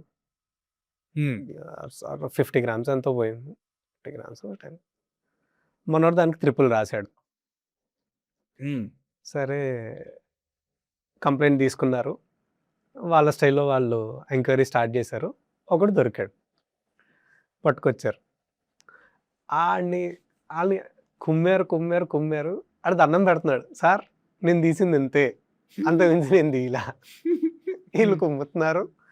ఆడు సార్ నేను తీసింది ఇంతే. 1 వీక్ ఇదే స్టోరీ, 3rd డిగ్రీ మంచి కుమ్మారు. 1 వీక్ ఇదే నడిచింది. ఆడి మీద మల్టిపుల్ కంప్లైంట్స్ ఉన్నాయి ఆల్రెడీ. ఆడు ఫస్ట్ టైం కాదు, ఆడు ఫస్ట్ టైం అంటే జాలి చూపించవచ్చు. అప్పటికు 10-20 చేసుకున్నాడు ఆడు. సరే కుమ్మారు, వారం రోజులు ఈయనకి అర్థమైంది, పోలీస్కి అర్థమైపోద్ది ఎవడేంటి అన్నది ఆ ఎక్స్పీరియన్స్లో. సరే ఇది కాదు అని అర్థం. 8th డే ఏం చేశారు, కంప్లైంట్ ఇచ్చినండి పిలిచారు. పిలిచి లిస్ట్ ఏంటి చెప్పమన్నారు. అటు బిల్స్ ఏవని అడిగారు. బిల్స్ మిస్ అయ్యే అన్నాడు. అప్పుడు మనోళ్ళు లోపలికి తీసుకెళ్ళారు. వాళ్ళ స్టైల్లో రోజు కుమ్మితే అప్పుడు విషయం బయట పెట్టాడు. లేదు సార్ ఇంతే పోయింది, ఆడు దొంగతనం చేశాడు కదా, నాకు కోపం వచ్చి ఎక్కువ రాశాను. మళ్ళీ మొత్తం అన్నీ చేంజ్ చేసుకుని అండ్ బయటికి పంపించి క్లోజ్ చేసుకున్నారు. రికవర్ చేశారు, గోల్డ్ రికవర్ చేయించి మళ్ళీ ప్రొసీజర్ ప్రకారం ఇతనికి అప్పచెప్పారు. అంటే ఇప్పుడు ఇది ఉంది, మా దగ్గరకు వచ్చాడు, సార్ నా ల్యాండ్ ఇది, ఆడు కబ్జా చేశాడు అనగానే నేను టక్కున వెళ్ళి కేసు వేసేస్తే ఫస్ట్ నేను చేయాల్సింది ఏంటి, అసలు ల్యాండ్ ఓనర్ ఇతనా కాదా, డ్యూ డిలిజెన్స్. నా బైక్ పోయింది అన్నాడు, అసలు బైక్ ఆర్సీ బుక్ ఎవరి పేరు మీద ఉంది, ఇతందా కాదా. సార్ నా అకౌంట్లో డబ్బులు పోయాని వచ్చాడు, అసలు అకౌంట్లో ముందు స్టేట్మెంట్ చూడాలి కదా, ముందు డబ్బులు ఉన్నాయా లేదా, ఏ టైంకి పోయింది. బేసిక్ ఇవి చూడకుండా 99% అడ్వకేట్స్ ఎవ్వరు ఇవేవి చేయకుండా వెళ్ళరు, ముందుకెళ్ళరు. రాగానే ఇదివరకు నా స్కూల్ ఫ్రెండ్స్ అడిగేవాళ్ళు, నేను అడ్వకేట్ అయ్యాక, రే నేను ఇది చేస్తా బయటకు తీసుకొచ్చేస్తావా, అది చేస్తా బయటకు తీసుకొచ్చేస్తా, అంత సింపుల్ ఉండదు. ఇప్పుడు మేము ఒక ½ అన్ అవర్ కోర్టులో మేము ఆర్గ్యూ చేయాలి అంటే దానికి 1 వీక్ మేము ప్రిపేర్ అవ్వాలి విడిగా. అంత ప్రిపేర్ అయితేనే ½ అన్ అవర్ చెప్పగలుగుతాం. సో ఫస్ట్ మా ఇంటర్నల్ డిగ్గింగ్ అనేది ఉంటుంది. మేము చెప్పాలంటే డిటెక్టివ్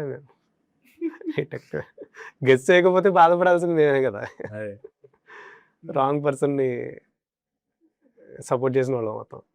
ఈ పోలీస్ ఇంటరోగేషన్స్ రియల్గా ఎలా ఉంటాయి యాక్చువల్గా? రియల్గా అంటే ఫస్ట్ తీసుకెళ్ళాక క్వశ్చనింగే ఉంటుంది, కానీ కొన్ని కేసెస్లో తప్పదు కదా, కుమ్ముతారు. ఈ 3rd డిగ్రీ 2nd డిగ్రీ వల్ల ఈ రాంగ్ కన్ఫెషన్స్ రావడము, లేకపోతే అలాంటి అంటే ఇప్పుడు ఈ కొట్టారు అన్న దాంట్లో ఎప్పుడన్నా నిజంగా నేను తప్పు చేయలేదు, నన్ను తీసుకెళ్లారు కొట్టారు, హ్యూమన్ రైట్స్ కమిషన్కి అప్రోచ్ అవ్వచ్చు. మీకు లా సపోర్ట్ చేస్తుంది. బండి మీద వెళ్తున్నారు, కొట్టాడు ట్రాఫిక్ పోలీస్, కొట్టకూడదు, ఎందుకు కొడతాడు, మీ రైట్స్ మీకు రీసెంట్గా అయింది కదా ఒకటి. ఈ రీసెంట్గా ఈ మధ్య వీడియోలు చూస్తున్నాం, సైబరాబాద్ దగ్గర కొడుతున్నారు. జస్ట్ వాడు వెళ్తున్నాడు, నుంచి కొట్టాడు, వాడు బండి ఆపి మళ్ళీ అక్కడ కన్ఫ్రంట్ చేసాడు. అసలు మొన్న చూసి ఇంకా షాకింగ్ అనిపించింది నాకు. ఏదో కార్ ఆగిపోయింది, బైక్ పక్కన ఆపుకొని హెల్ప్ చేస్తున్నాడు, అతని మీద చలాన్లు అవి వేశారు. అడుగుతున్నాడు అతను, ఎందుకు చలాన్లు వేస్తున్నారు అని. కొన్ని ఇప్పుడు చూడాలి, ఇప్పుడు వాడి ఇంటెన్షన్, అదే అంటున్నా, లా ఇప్పుడు ఏం చెప్తుంది, ఫస్ట్ ఇంటెన్షన్ చూడమంటారు. అరే వాడు ఊరికే నెగ్లిజెంట్గా బైక్ అక్కడ పెట్టేశాడా, నెగ్లిజెంట్గా ఇది చేస్తున్నాడా చూసుకోవాలి కదా పోలీస్ కూడా. ఊరికే కొట్టేస్తాను చేసేస్తానంటే కుదరదు. హెచ్ఆర్సీ ఉంటుంది, పనిష్మెంట్స్ ఉంటాయి, ఇంటర్నల్ ఎంక్వైరీలు అన్నీ ఉంటాయి, ఫేస్ చేయాల్సి వస్తుంది. ఊరికే కొడతా ఉన్నట్టే అవ్వదు. బడాబాబులను కాపాడడానికి ఒకరిని ఎవరైనా యూనివర్సిటీని పట్టుకొని వచ్చి బకరా చేస్తున్న పోలీసులు, ఆ సిచ్యువేషన్స్ కూడా అవుతున్నాయి. కొన్ని సిచ్యువేషన్స్ ఉన్నాయి, ఇంపర్సనేషన్ అంటాం జనరల్గా. అసలు అంటే అటువైపు కాదు ఇటువైపు లేదు, అంటే కేసెస్ అయినవి కాదు, ముందు కొంత మిస్లీడ్ చేయడానికి అయితే ట్రై చేశారు. కొన్ని కేసెస్లో పర్సన్ని మార్చి వేరే వాళ్ళని తెచ్చి, ఈ ఇంపర్సనేషన్‌లో వేరే ఎగ్జాంపుల్ ఒకటి చెప్తాను నేను. అంటే పోలీస్ చేసిందని చెప్పలేను. వీళ్ళు పార్టీ చేసిందే. హ్మ్. ఒక విడో వైఫ్, హ్మ్. ఇద్దరు పిల్లలు. కొడుకు, కూతురు. కొడుకుకి బ్యాడ్ హ్యాబిట్స్ ఉన్నాయి. వాడు వెరీ నెగ్లిజెంట్ వాడు. సరే పెద్దోడే. పెద్దోడే. వీళ్ళంతా ఆవిడ 55, 60 దగ్గరలో వీడికో ఉంది. 25 ఉంటది. 25, 30 30 ఉంటది. దాకా ఉంటాడు. హ్మ్. సరే ప్రాపర్టీ ఉంది ఆవిడకి. సరే వీడికిస్తే దీన్ని కూడా నాశనం పెడతాడని చెప్పి కూతురికి ఇద్దామని చెప్పి గిఫ్ట్ డీడ్ రాద్దామని ప్లాన్ చేశాడు. వీడేం చేశాడు, ఎలాగో మా అమ్మ నాకివ్వదు. నాకు అర్థమైపోయింది. హ్మ్. నాకు ఆస్తి లేకపోతే నేనేం పని చేయట్లా, నాకు రూపాయి రాదు. హ్మ్. ఎదురు వీడికి అప్పులు. హ్మ్. సరే ఈడేం చేశాడు, వీళ్ళ అమ్మ పేరు మేరీ. హ్మ్. మేరీ అనే ఒక లేడీని తెచ్చుకున్నాడు ఆ ఏజ్ గ్రూప్‌లో. హ్మ్. ఆవిడ మరి ఏం చేశాడో తెలీదు. ఆవిడ ఆధార్ కార్డ్‌లో హస్బెండ్ నేమ్ మార్పిచ్చాడు. వీళ్ళ నాన్న పేరు రాయించాడు. హ్మ్. Sub register ఆఫీస్‌కెళ్ళాడు. ఆవిడనే తీసుకొచ్చి మదర్ కింద చూపించి, వీడి కొడుకు కింద చూపించి ఒక గిఫ్ట్ డీడ్ రిజిస్ట్రేషన్ చేయించుకున్నాడు. ఈ విషయం మదర్‌కి తెలీదు కదా! మదర్ వచ్చింది నెక్స్ట్ డే. కూతురు పేరు మీద ఒక గిఫ్ట్ డీడ్ చేసి ఎళ్ళింది. తర్వాత మా క్లయింట్స్ ఎప్పుడు ప్రాపర్టీ కొందామని చెప్పి మా దగ్గరికి ఒపీనియన్ వస్తే ఈసీ తీస్తే 2 కనపడుతున్నాయి.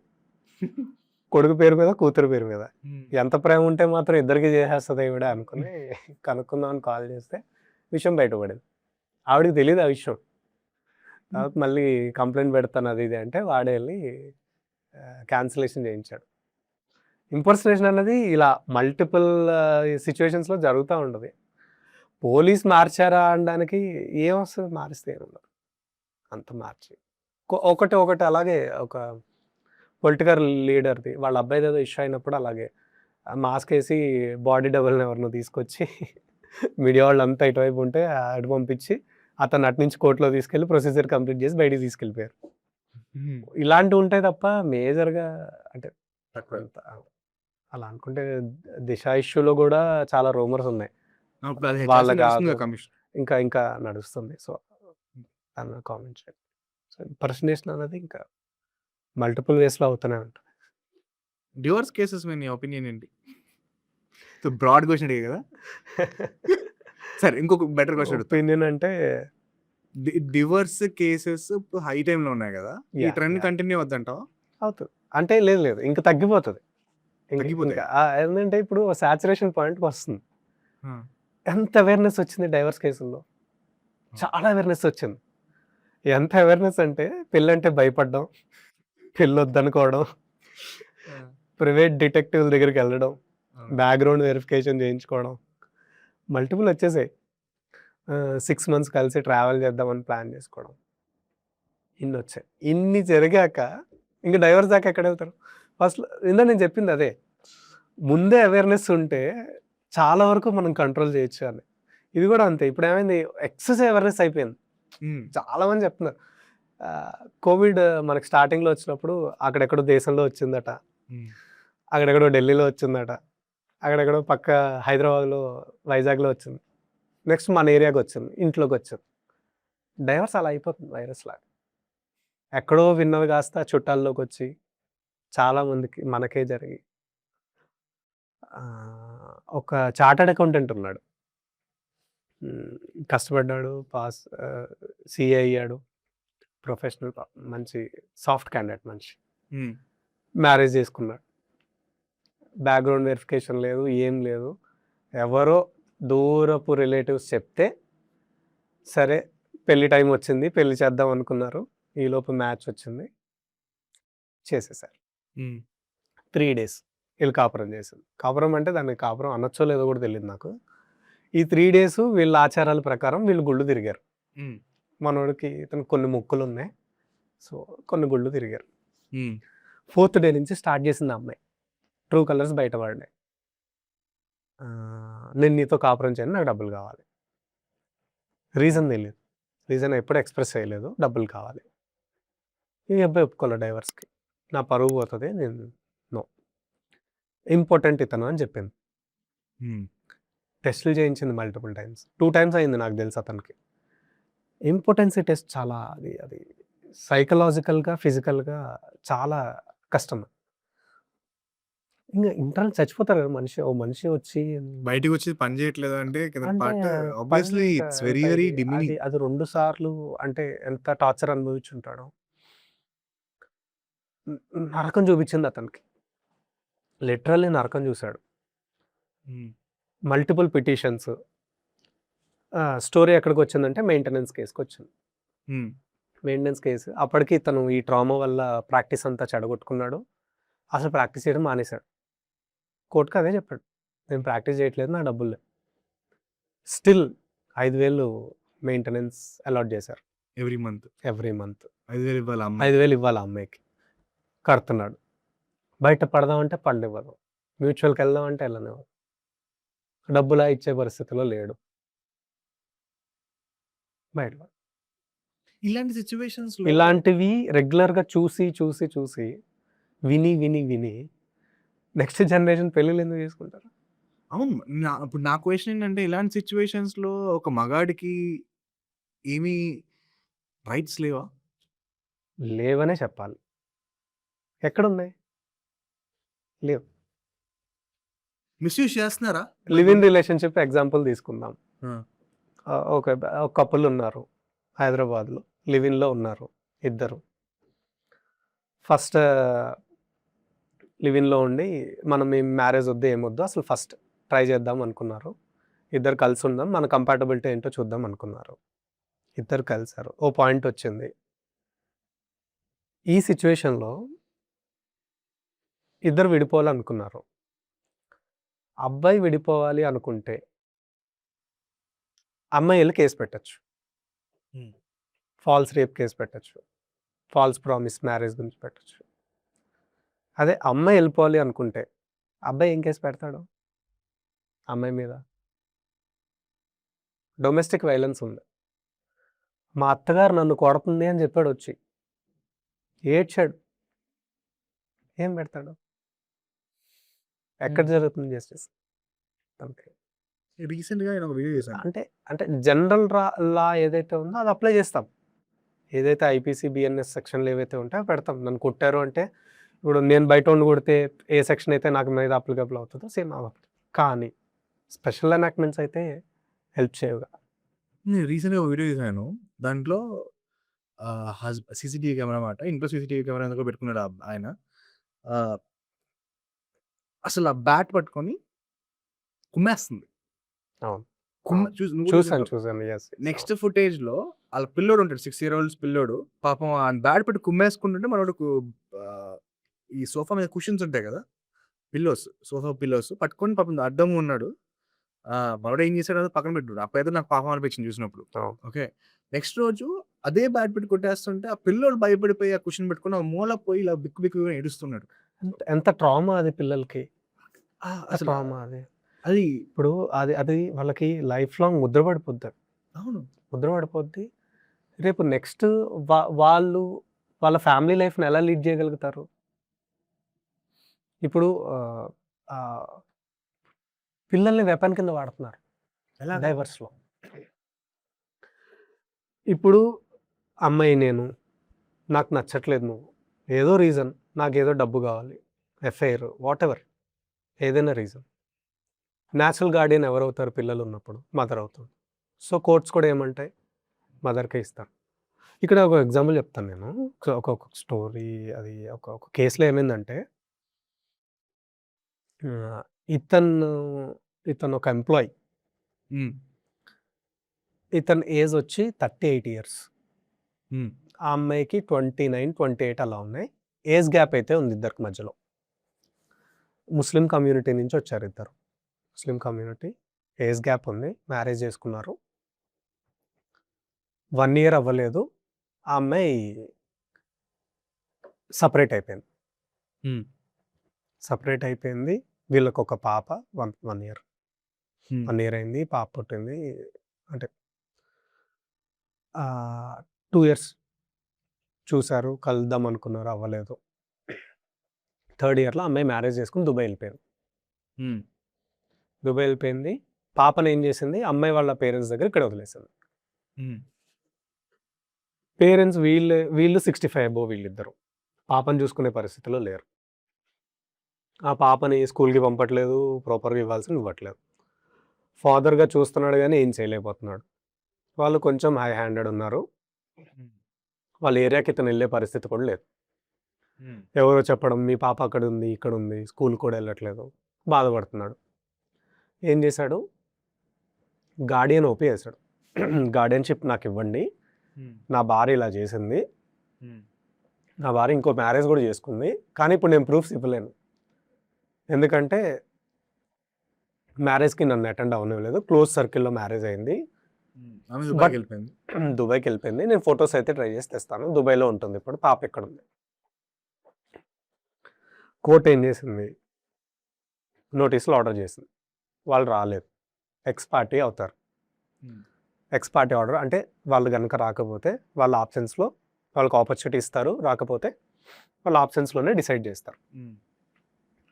ఆ జడ్జిమెంట్‌లో ఏం రాసారంటే జనరల్‌గా ఏమనుకుంటాం, ఈ సినారియో అంతా విన్నాక పాప పరిస్థితి ఇలా ఉంది అని తెలిసాక జనరల్‌గా ఏమనుకుంటాం, హస్బెండ్‌కి గార్డియన్‌షిప్ వస్తుంది అనుకుంటాం. హ్మ్. ఈ కేసులో ట్విస్ట్ ఏమైందంటే జడ్జే ఏం రాసారంటే న్యాచురల్ గార్డియన్ మదర్ అవుతుంది.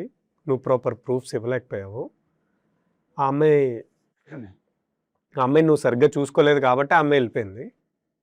సో, నీకివ్వలేను అని చెప్పి డిస్మిస్ చేశారు. దాని మీద అప్పీల్ ఏసాము. అప్పీల్ నడుస్తుంది. ఇప్పుడు వాళ్ళ ఫ్యామిలీ మెంబర్స్ అంతా పాప కావాలి అంటే డబ్బులివ్వాలి. వీటన్నిటిలో జరిగేది ఏంటి అంటే ఇవ్వలేని అమౌంట్ కోట్ చేస్తారు. నా కెపాసిటీ రూ. 10 రూ. 1000 అడుగుతారు. ఎక్కడి నుంచి తెస్తాడు? తీసుకురాలేరు కదా! ఇప్పుడు పాప భవిష్యత్తు నాశనం అవుతుంది. హ్మ్. ఆ అమ్మాయికి ఇంట్రెస్ట్ లేదు ఆ పాప మీద. ఎందుకంటే ఆ అమ్మాయికి వేరే వాళ్ళతో అసలు ఇతనే పెళ్లయిపోయింది. ఎళ్ళిపోయింది. పెళ్లయిపోయింది. ఫ్రెష్ లైఫ్ స్టార్ట్ చేసింది. ఆ అమ్మాయి బానే ఉంది. ఈ పేరెంట్స్ వీళ్ళు ఆల్మోస్ట్ అంతా ఏజ్ అయిపోయింది. అన్నీ చూస్తారు ఆళ్ళు. రెండోది వాళ్ళు ఆ పాపని కేర్ చేయలేరు ఆ వయసులో. ఎంత దారుణమైందంటే పరిస్థితి, హైకోర్ట్‌లో నేనొక ఇంటరిమ్ ఆర్డర్ తీసుకున్నా. జడ్జిని రిక్వెస్ట్ చేసి, సార్ మే 31 కమింగ్ మే 31 పాప బర్త్‌డే. హ్మ్. విజిటింగ్ రైట్స్ కూడా ఇవ్వలేదు. కనీసం ఆ రోజు పాపని ఆ రోజంతా కలిసి పర్మిషన్ ఇవ్వండి అంటే ఒక ఇంటరిమ్ ఆర్డర్ ఇచ్చారు నాకు. హ్మ్. చాలా హ్యాపీ ఫీల్ అయ్యాం అందరం. అరే! కలుస్తాడు పాపని ఎళ్తున్నాడు అని. కేక్ తీసుకున్నాడు. మొత్తం అన్నీ రెడీ చేసుకున్నాడు. 31 వస్తుంది. సార్ ఏం చేయాలి ప్రొసీజర్ అడిగాడు. చెప్పాము. ఆ రోజు ఎళ్తే డే అంతా ఇల్లు లాక్ పెట్టుంచారు. నెక్స్ట్ డే లాక్ ఓపెన్ అయింది. కానీ కోర్ట్ ఆర్డర్ ఒక్క రోజుకే గదా! పాప బర్త్‌డే 31 మే ఒకటే గదా! అయిపోయింది గదా! నెక్స్ట్ డే ఆ ఏరియాలోకి రానివ్వలే అతను. ఎంత ఇంత ఇంత ఎందుకు తిరుగుతున్నాడు అతను? పాప గురించే గదా! ఇంకేం గావాలి అతనికి? ఏది అవసరం లే. అతను అడిగేది పాప. పాపని నేను చూసుకుంటా అని. పాపకి 4, 5 ఏళ్ళు ఎంతో నాకు గుర్తున్నంత వరకు.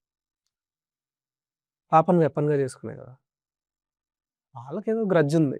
నేను తిప్పుతాం మేము. నువ్వెక్కడికెళ్ళినా నీకు న్యాయం జరగదు. యాహ్! అలా అలా చాలా చాలా విషయాలు. పిల్లలు ఏడ్చిన సిట్యుయేషన్స్ ఉన్నాయి. నేను నా ఫాదర్ దగ్గరికెళ్ళను. నేను నా మదర్ దగ్గరికెళ్ళను అని. కోర్ట్ ఏం చేయలేదు. ఎందుకంటే minor. Natural guardian mother. Father సరైనోడు గాదు అని హ్మ్. తెలిసి నేనెళ్ళను అని. ఫాదర్ ఏమో లేదు లేదు నాకు కావాల్సిందే అని పట్టుబట్టినవి. పిల్లలు ఏడ్చిన సిట్యుయేషన్స్. అంటే అంటే ఛాంబర్ ప్రొసీడింగ్స్ కూడా నడుస్తూ ఉంటాయి ఇలాంటి వాటిలో. Close proceedings. ఛాంబర్‌లోకి తీసుకెళ్ళి జడ్జ్ ఛాంబర్‌లోకి పర్సనల్‌గా అడుగుతారు. అసలు ఏంటి? ఏం అస పిల్లల్లో గూడా కోర్ట్ ఏం చూస్తది అంటే ఏజ్‌తో పాటు మెచ్యూరిటీ లెవెల్స్ చూస్తారు. హ్మ్. నిజంగా పిల్లలు ఎంత మెచ్యూర్డ్ ఉన్నారు. వాళ్ళు 6 ఇయర్సా, 8 ఇయర్సా, 10 ఇయర్సా పక్కన పెడితే వాళ్ళు ఎంతవరకు అర్థం చేసుకోగలుగుతున్నారు. చాలా కేసెస్‌లో జరిగేదేంటి? పిల్లలు ఎవరి దగ్గరైతే ఉంటున్నారో ఆపోజిట్ స్పౌస్ మీద, పేరెంట్ మీద వాళ్ళు ఎగనెస్ట్‌గానే ఉంటారెప్పుడు. ఎందుకంటే వీళ్ళు వీళ్ళు డైలీ వాళ్ళని మోసుకెళ్తారు. ట్రైన్ చేస్తా ఉంటారు గదా! హ్మ్. హ్మ్. హ్మ్. చెప్తారు. సో, జడ్జెస్ ఏం చేస్తారంటే, నిజంగా వీళ్ళేదైనా చెప్పడం వల్ల వీళ్ళిలా మాట్లాడుతున్నారా? అసలు వీళ్ళ మెచ్యూరిటీ లెవెల్స్ ఏంటి అన్నది చూస్తారు. సో, ఇన్ని ఇన్సిడెంట్స్ ఉన్నాక ఒక సాచురేషన్ పాయింట్ నడుస్తుందిప్పుడు డైవర్స్ కేసెస్‌కి. ఇంకా ఇంకా కమింగ్ ఇయర్స్‌లో ఇంత ఈ డివోర్స్‌లో మ్యూచువల్ కన్సెంట్ డివోర్స్ అంటాం కదా! అవును. ఇద్దరు పార్టీస్ అగ్రీ చేసుకుంటారు కదా! అవును. ఆ డివోర్స్ అనేది ఫాస్ట్‌గా వచ్చేస్తదా? క్విక్గా అయిపోతుంది. ఓకే. మ్యూచువల్ డైవర్స్లో క్విక్గా అవుతుంది. ముందు కౌన్సిలింగ్ ఉంటుంది. కౌన్సిలింగ్ అయ్యాక ఇద్దరు ఓకే అనుకుంటే కనుక క్విక్గా అయిపోతుంది. కానీ కంటెస్టెడ్కే చాలా చాలా టైం పడుతుంది. కంటెస్టెడే డిలే అవుతున్నాయి. యాక్చువల్గా ఎక్కువ కేసెస్ కంటెస్టెడ్, అదే ప్రాబ్లం అవుతుంది. ఓకే. అంటే హస్బెండ్ నాకొద్దు డివోర్స్ అనడం, వైఫ్ నాకొద్దు డివోర్స్ వైఫ్ వద్దనడం, హస్బెండ్ వద్దనడం. ఎలా అంటే ఈగో, అంతే. ఈగో ఎందుకు ఇవ్వాలి? ఇప్పుడు ఒక కేసు ఈగోనా లేకపోతే డబ్బుల కోసం సాగిస్తున్నారా? అంటే అన్ని కేసులు డబ్బుల కోసం అని అనలేము. కొంతమంది ఇష్టపడి వదులుకోలేకున్న వాళ్ళు ఉన్నారు. బట్ కొన్ని డబ్బుల కోసమే స్ట్రైట్‌గా అడుగుతున్నారు. వచ్చి అడుగుతున్నారు. ఇంత కావాలని డిమాండ్ చేస్తున్నారు. ఒక కేసులో ఏమైంది రీసెంట్‌గా, ఇద్దరు సాఫ్ట్‌వేర్ ఎంప్లాయీస్. వాళ్ళ పేరెంట్స్ వచ్చి గవర్నమెంట్ ఎంప్లాయీ. అరేంజ్డ్ మ్యారేజ్ ఇది. సేమ్ కమ్యూనిటీ చేసుకున్నారు. పెళ్ళైన తర్వాత ఆమె విషయం బయటపెట్టింది. నాకు ఒక బాయ్ ఫ్రెండ్ ఉన్నాడు. నేను ఆ అబ్బాయిని వదలలేను. ఈ విషయం మా పేరెంట్స్‌కి చెప్తే ఒప్పుకోవట్లేదు. సరే అని చెప్పి ఇంకా వాళ్ళు బలవంత పెడుతున్నారని పెళ్లి చేసుకున్నా. ఇప్పుడు కండిషన్స్ ఏంటి అంటే, నేను నా బాయ్ ఫ్రెండ్‌తోనే ఉంటాను. నాకు డ్రింకింగ్ హ్యాబిట్ ఉంది. డైలీ నేను అక్కడ ఇక్కడ తాగి రాలేను. ఇంట్లోనే తాగుతాను. ఇలా ఇలా మల్టిపుల్ కండిషన్స్ పెట్టింది. Very good. మనోడు సాఫ్ట్. ఇవన్నీ అనగానే షాక్ అయిపోయా. ఏం జరుగుతుంది ఇదంతా నిజంగానేనా? సరే, ఇదంతా వద్దు, డైవర్స్ ఇచ్చేసేయి నాకు. నువ్వు నచ్చినట్టు చేసుకో. నా లైఫ్ నేను లీడ్ చేసుకుంటా. డైవర్స్ ఇవ్వనంటది. ఎందుకు? సమాజంలో నా పేరు పోతుంది. మా పేరెంట్స్ బలవంతంగా చేశారు. ఇప్పుడు నేను డైవర్స్ అంటే మళ్ళీ వాళ్ళు ఏదో ఒకటి ఇబ్బంది పెడతారు నన్ను. సో ఇవన్నీ ఉన్నాయి. డైవర్స్ ఇవ్వను. అఫీషియల్‌గా నువ్వు మొగుడుగా నువ్వు ఉంటావు. నేను చేసేది నేను చేసుకుంటా. ఏదో గవర్నమెంట్ పోస్ట్ ఇచ్చినట్టు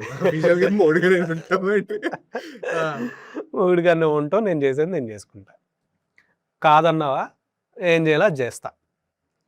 సరే, అడ్వకేట్ని అప్రోచ్ అయ్యాడు ఈయన. డైవర్స్ ఫైల్ చేశారు. క్రుయాలిటీ ఏదో. మనోడి దగ్గర ఫొటోస్ ఉన్నాయి, అన్నీ ఉన్నాయి. మనోడి మీద అటాక్ చేయడానికి వచ్చారు కూడా ఇంటికి. 4-5 ఆ అబ్బాయి వాళ్ళ ఫ్రెండ్స్ వచ్చారు. ఆ ఫొటోస్ కూడా ఉంటాయి.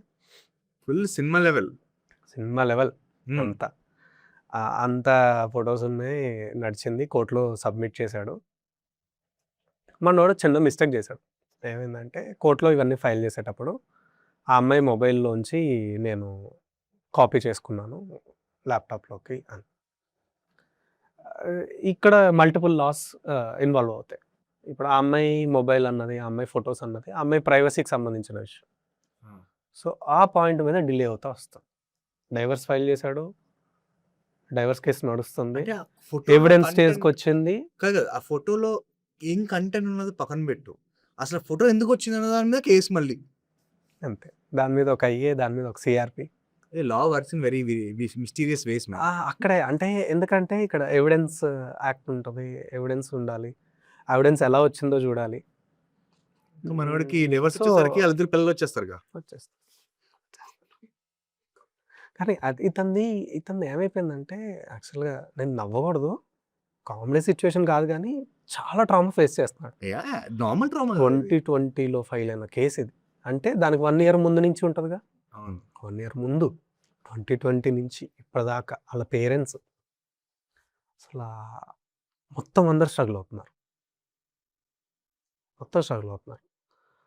ఆ అమ్మాయి సైడ్ అడ్వకేట్ వచ్చి ఇతన్ని కోర్టులో బూతులు మాట్లాడడం, నువ్వు చేతకనోడివి అన్ని ప్రొవోక్ చేయడం, తిట్టడం, ప్రతి అడ్జర్న్మెంట్కి వచ్చినప్పుడు ఏదో రకంగా ఇబ్బంది పెట్టడం. లాస్ట్ టైం వచ్చినప్పుడు నా దగ్గరికి వస్తే చెప్పాను నేను, ఈసారి కనుక ఏమైనా ఇస్తే రికార్డ్ చేసుకో, లేదా నువ్వు కూడా తిట్టు. అలాంటి వాళ్ళకి అదే కరెక్ట్. తిట్టు, ఏం చేస్తాడో చూద్దాం. బార్ కౌన్సిల్ అనేది ఒకటి ఉంటుంది, కంప్లైంట్ పెడదాము, రికార్డ్ చేయి నువ్వు అని చెప్పి. ఇందులో నేను చెప్పాలనుకుంది ఏంటంటే, కంటెస్టెడ్లో కేసు ఏంటి, క్రుయాలిటీ గురించి, డైవర్స్, వాటి మీద నడుస్తున్నప్పుడు ఎవిడెన్స్ దగ్గర ఆగిపోయింది. ఎవిడెన్స్ జెన్యూనిటీ మీద ఎవిడెన్స్ అయిపోయి ప్రొలాంగ్ అవుతున్నాయి. మ్యూచువల్‌కి వెళ్ళిపోతే క్విక్‌గా అయిపోతది. కోర్ట్‌కి కూడా బర్డెన్ తగ్గుతుంది. కోర్ట్ ఇవన్నీ ప్రతి ఇంట్లోకి దూరి కోర్ట్‌కి చూడాలన్నా కోర్ట్‌కి కష్టమే కదా! అవును. 4 గోడల మధ్య జరిగినవి ప్రతీదీ విని కష్టమే కదా! ఈ యాలిమనీ అన్నది కోర్ట్‌కి ఏమైనా ఫార్ములా ఉంటదా డిసైడ్ చేసుకోవడానికి? లేదు. ఏం లేదు. ఇప్పుడు ఏ ఎగ్జాంపుల్ తీసుకుందాం. ఏ కేస్, బి కేస్ తీసుకుందాం. ఏ కేస్‌లో అతను government employee or private employee అనుకుందాం. ఏదో ఎంప్లాయ్ అనుకుందాం. 11 ఇయర్స్‌గా మ్యారేజ్ అయ్యున్నారు. ఇప్పుడు డైవర్స్‌కొచ్చారు. అతని సాలరీని బట్టి కోర్ట్ ఎంత డిసైడ్ చేసింది? 8,000 డిసైడ్ చేసింది. మంత్లీ 8,000 ఇవ్వండి. హ్మ్. ఇంకొక దాంట్లో 4 ఇయర్స్ అయింది. బిజినెస్ మ్యాన్ అతను. నెట్ వర్త్ అవన్నీ చూసారు. 1.2 సీఆర్ పర్మనెంట్ అలిమనీ కింద డిసైడ్ చేశారు. One time settlement. One time settlement కింద ఓకే. డిసైడ్ చేశారు. అతను పే చేసాడు, క్లోజ్ చేసుకున్నాడు. ఇతను మంత్లీ కట్టుకుంటున్నాడు. సో ఇవన్నీ ఏంటంటే డిపెండ్స్ ఆన్ పర్సన్. అంటే వాళ్ళ కేస్ టు కేస్ స్టేటస్ స్టేటస్‌ని బట్టి, వాళ్ళ ఇదిని బట్టి వాట్ కేస్ టు చెప్తారు? కేస్ చేంజ్ అవుతూ ఉంటది. మెన్‌కి గూడా అలిమనీ అడిగే రైట్ ఉందా అంటే యాక్ట్‌లో లేదు.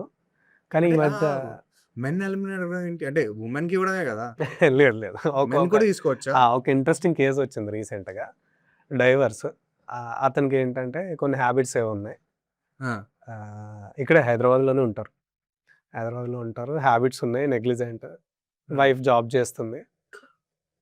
మెల్లగా బిజినెస్ స్టార్ట్ చేసింది. హ్మ్. ఇన్‌కమ్ సరిపోక బిజినెస్ చేసుకుంటుంది మంచిగా. వస్తాడు, ఆ అమ్మాయి దగ్గర డబ్బులు తీసుకుంటాడు, ఎళ్తాడు, ఖర్చు పెట్టుకుంటాడు, వస్తాడు. డేటింగ్ యాప్స్‌కి వీటికి అలవాటు పడ్డాడు. డేటింగ్ యాప్స్ అలవాటు పడ్డా. అలవాటు పడ్డాడు. ఉన్న డబ్బులు ఖర్చు పెడతాడు. సరే డైవర్స్‌కొచ్చారు ఓ పాయింట్‌కి. కంటెస్టెడ్ అంటే మళ్ళీ తెలిసిందే కదా! టైం పడతది అని చెప్పి మ్యూచువల్‌కెళ్దామని ప్లాన్ చేశారు. హ్మ్. మ్యూచువల్‌కెళ్ళినప్పుడు కొత్తగా అబ్బాయి కండిషన్‌లు పెట్టాడు. నేను ఇవ్వాలి అంటే ఇవి చేయాలనా? నేను డైవర్స్ ఇవ్వాలి అంటే నాకొక 10,00,000 క్యాష్ ఇవ్వాలి. ఆహ్, ఆ అమ్మాయి తాలూకా రిలేటివ్స్‌కున్న కార్ ఏదో ఉంది. ఎప్పుడన్నా వాడుకుంటారు వీళ్ళు. ఆ కార్ నేను ఎప్పుడు కావాలంటే అప్పుడు వాడుకోవడానికి కార్ కావాలి అని. అట్లా కూడా ఉంటదా? విజిటింగ్ అట్లా అంటే అలిమనీకి యాక్చువల్ నా డెఫినిషన్ నా లేదు. కానీ అంటే ఇది కోర్ట్‌లో అయ్యేదైతే ఏదైనా చెప్పగలుగుతాం. ఈ బయట మ్యూచువల్ బిట్వీన్ పార్టీస్ కాబట్టి అంటే హి కెన్ ఆస్క్ ఎనీథింగ్. ఆ! వచ్చాడు. అరే! నాకు అర్థం కాని విషయం ఏంటంటే ఇలా మల్టిపుల్ అడిగాడు. ప్రాపర్టీస్ గురించి ఇవి కంపెనీలో షేర్ సంబంధించి అన్నీ అడిగాడు. డబ్బులు అడిగాడు. హ్మ్. డబ్బులు ఇమ్మీడియేట్‌గా ట్రాన్స్‌ఫర్ చేయాలని అడిగాడు. వీళ్ళకొక ఒక బాబున్నాడు. ఇద్దరు బాబున్నాడు. ఇద్దరికీ ఒక బాబున్నాడు. ఆ! బాబు విజిటింగ్ రైట్స్ అడగల అతను. వీటి వరకు అడిగాడు చాలనుకున్నాడు. సరే మ్యూచువల్‌లో నేను డ్రాఫ్ట్ రెడీ చేసినప్పుడు ఈ కండిషన్స్ అన్నీ రాసా. హస్బెండ్ ఇవి అడిగాడు ఇస్తున్నాం మేము అని. కావాలని రాసా నేను. హ్మ్. రాస్తే ఎళ్ళినప్పుడు లేదు డిలీట్ చేయాలి ఇవన్నీ ఉండకూడదు అని కండిషన్ పెట్టాడు అతను. ఎందుకు అంటే మరి డైవర్స్‌లో రికార్డ్ అయిపోద్ది కదా ఇది. హ్మ్. రేపు బయటికెళ్ళిందనుకో పరువు పోద్దిగా. పరువు పోద్ది కదా! హ్మ్. పరువంతా పోయిందిగా. అందుకని డిలీట్ చేయమని. అంటే ఉన్నారు హస్బెండ్స్ గూడా వైఫ్ వర్క్ చేస్తున్నా, ఎవరు బిజినెస్ చేస్తున్నా. తక్కువోడేం గాదు. ఇద్దరు ఎవరిని అనలేం. ఇప్పుడు ఓన్లీ లేడీస్ వల్లే అని గాదు. జెంట్స్ వల్ల ఉంది. ఇప్పుడు అడ్వకేట్ ఒకతను ఇంకొక జూనియర్ అమ్మాయితో ఎఫైర్ పెట్టుకున్నాడు. జూనియర్ అడ్వకేట్‌తో హ్మ్. ఎఫైర్ పెట్టుకున్నాడు. మ్యారేజ్ అయింది. బాబున్నాడు. అమ్మాయికి విషయం తెలిసింది. డైవర్స్ ఇచ్చేస్తానంటాడు. నీకు విషయం తెలిసిపోయింది గదా! ఫ్యామిలీ మెంబర్స్ అందరూ గొడవ చేశారు. హ్మ్. సరే డైవర్స్ ఇచ్చేస్తాను. ఇంత ఇంత గొడవ అయింది గదా! ఎఫ్ఐఆర్‌లు పెట్టుకున్నారు ఒకళ్ళ మీద ఒకళ్ళు. హ్మ్.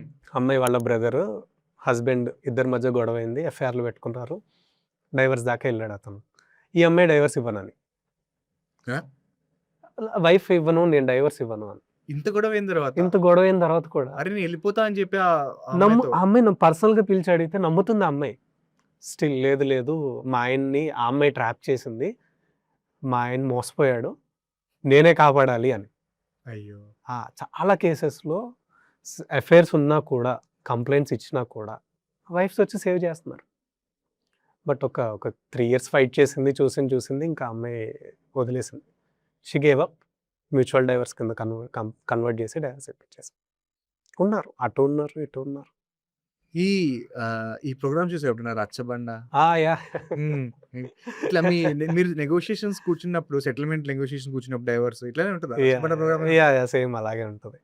గుర్తొస్తాయి, ఎక్కడెక్కడో గుర్తొస్తాయి. ఆ రోజు నువ్వు నాకు అది చేయలేదు, ఆ రోజు నువ్వు నాకు ఇది చేయలేదు, నువ్వు నాకు డ్రెస్ కొనలేదు, నువ్వు నాకు టిఫిన్ తినిపించలేవు. ఏదో when you look in all this conversations కదా, అంటే మెజారిటీ ఆఫ్ ద కాన్వర్సేషన్స్ ఈ ఉమెన్ సైడ్ అయినా మెన్ సైడ్ అయినా అని జెన్యూన్ కేసెస్, అంటే దీనికి ఏదో ఎఫ్ఐఆర్ ఉందని వెళ్ళిపోవడం అవన్నీ ఎక్స్ట్రీమ్ కేసెస్ కాదు. జనరల్గా ఒక two loving people over a period of time split అయిపోయి విడిపోతున్న కేసెస్ ఉంటాయి కదా, general public, not extreme public. ఆ కాన్వర్జేషన్స్లో మోస్ట్లీ ఏ ఎమోషన్ నడుస్తుంది? ఇద్దరు సైడ్ జెన్యూన్ రీజన్స్ ఉంటాయి. ఇద్దరికి. ఇప్పుడు సింపుల్గా చెప్పాలంటే హస్బెండ్ ఉంటాడు, వాడు ఏదో చేయాలని ట్రై చేస్తాడు ఫ్యామిలీ కోసం, కష్టపడదాం అనుకుంటాడు, రిస్క్ తీసుకుంటాడు, కష్టపడతాడు, ఏదో ఫ్యామిలీ కోసం చేయాలనుకుంటాడు, బిజీ అయిపోతాడు. జనరల్గా జరిగేది ఇది, మనం రిలేటబుల్ ఇంట్లో ఉండే వైఫ్కి ఎలా అనిపిస్తుంది, ఇగ్నోర్ చేస్తున్నాడు, పట్టించుకోవట్లేదు, మల్టిపుల్ డౌట్స్. ఇప్పుడు మనం చాలా చూస్తున్నాం, బయట జరిగేవి వింటున్నాం. సో ఈ డౌట్స్, అరే ఆ రోజు నన్ను తీసుకెళ్తానని నువ్వు తీసుకెళ్ళలేదు, చిన్న చిన్న స్టార్ట్ అవుతాయి. గుర్తుపెట్టుకోండి, 498A అంటే పెద్ద పెద్ద కేసులు రావు, మర్డర్ దాకా వెళ్ళదు.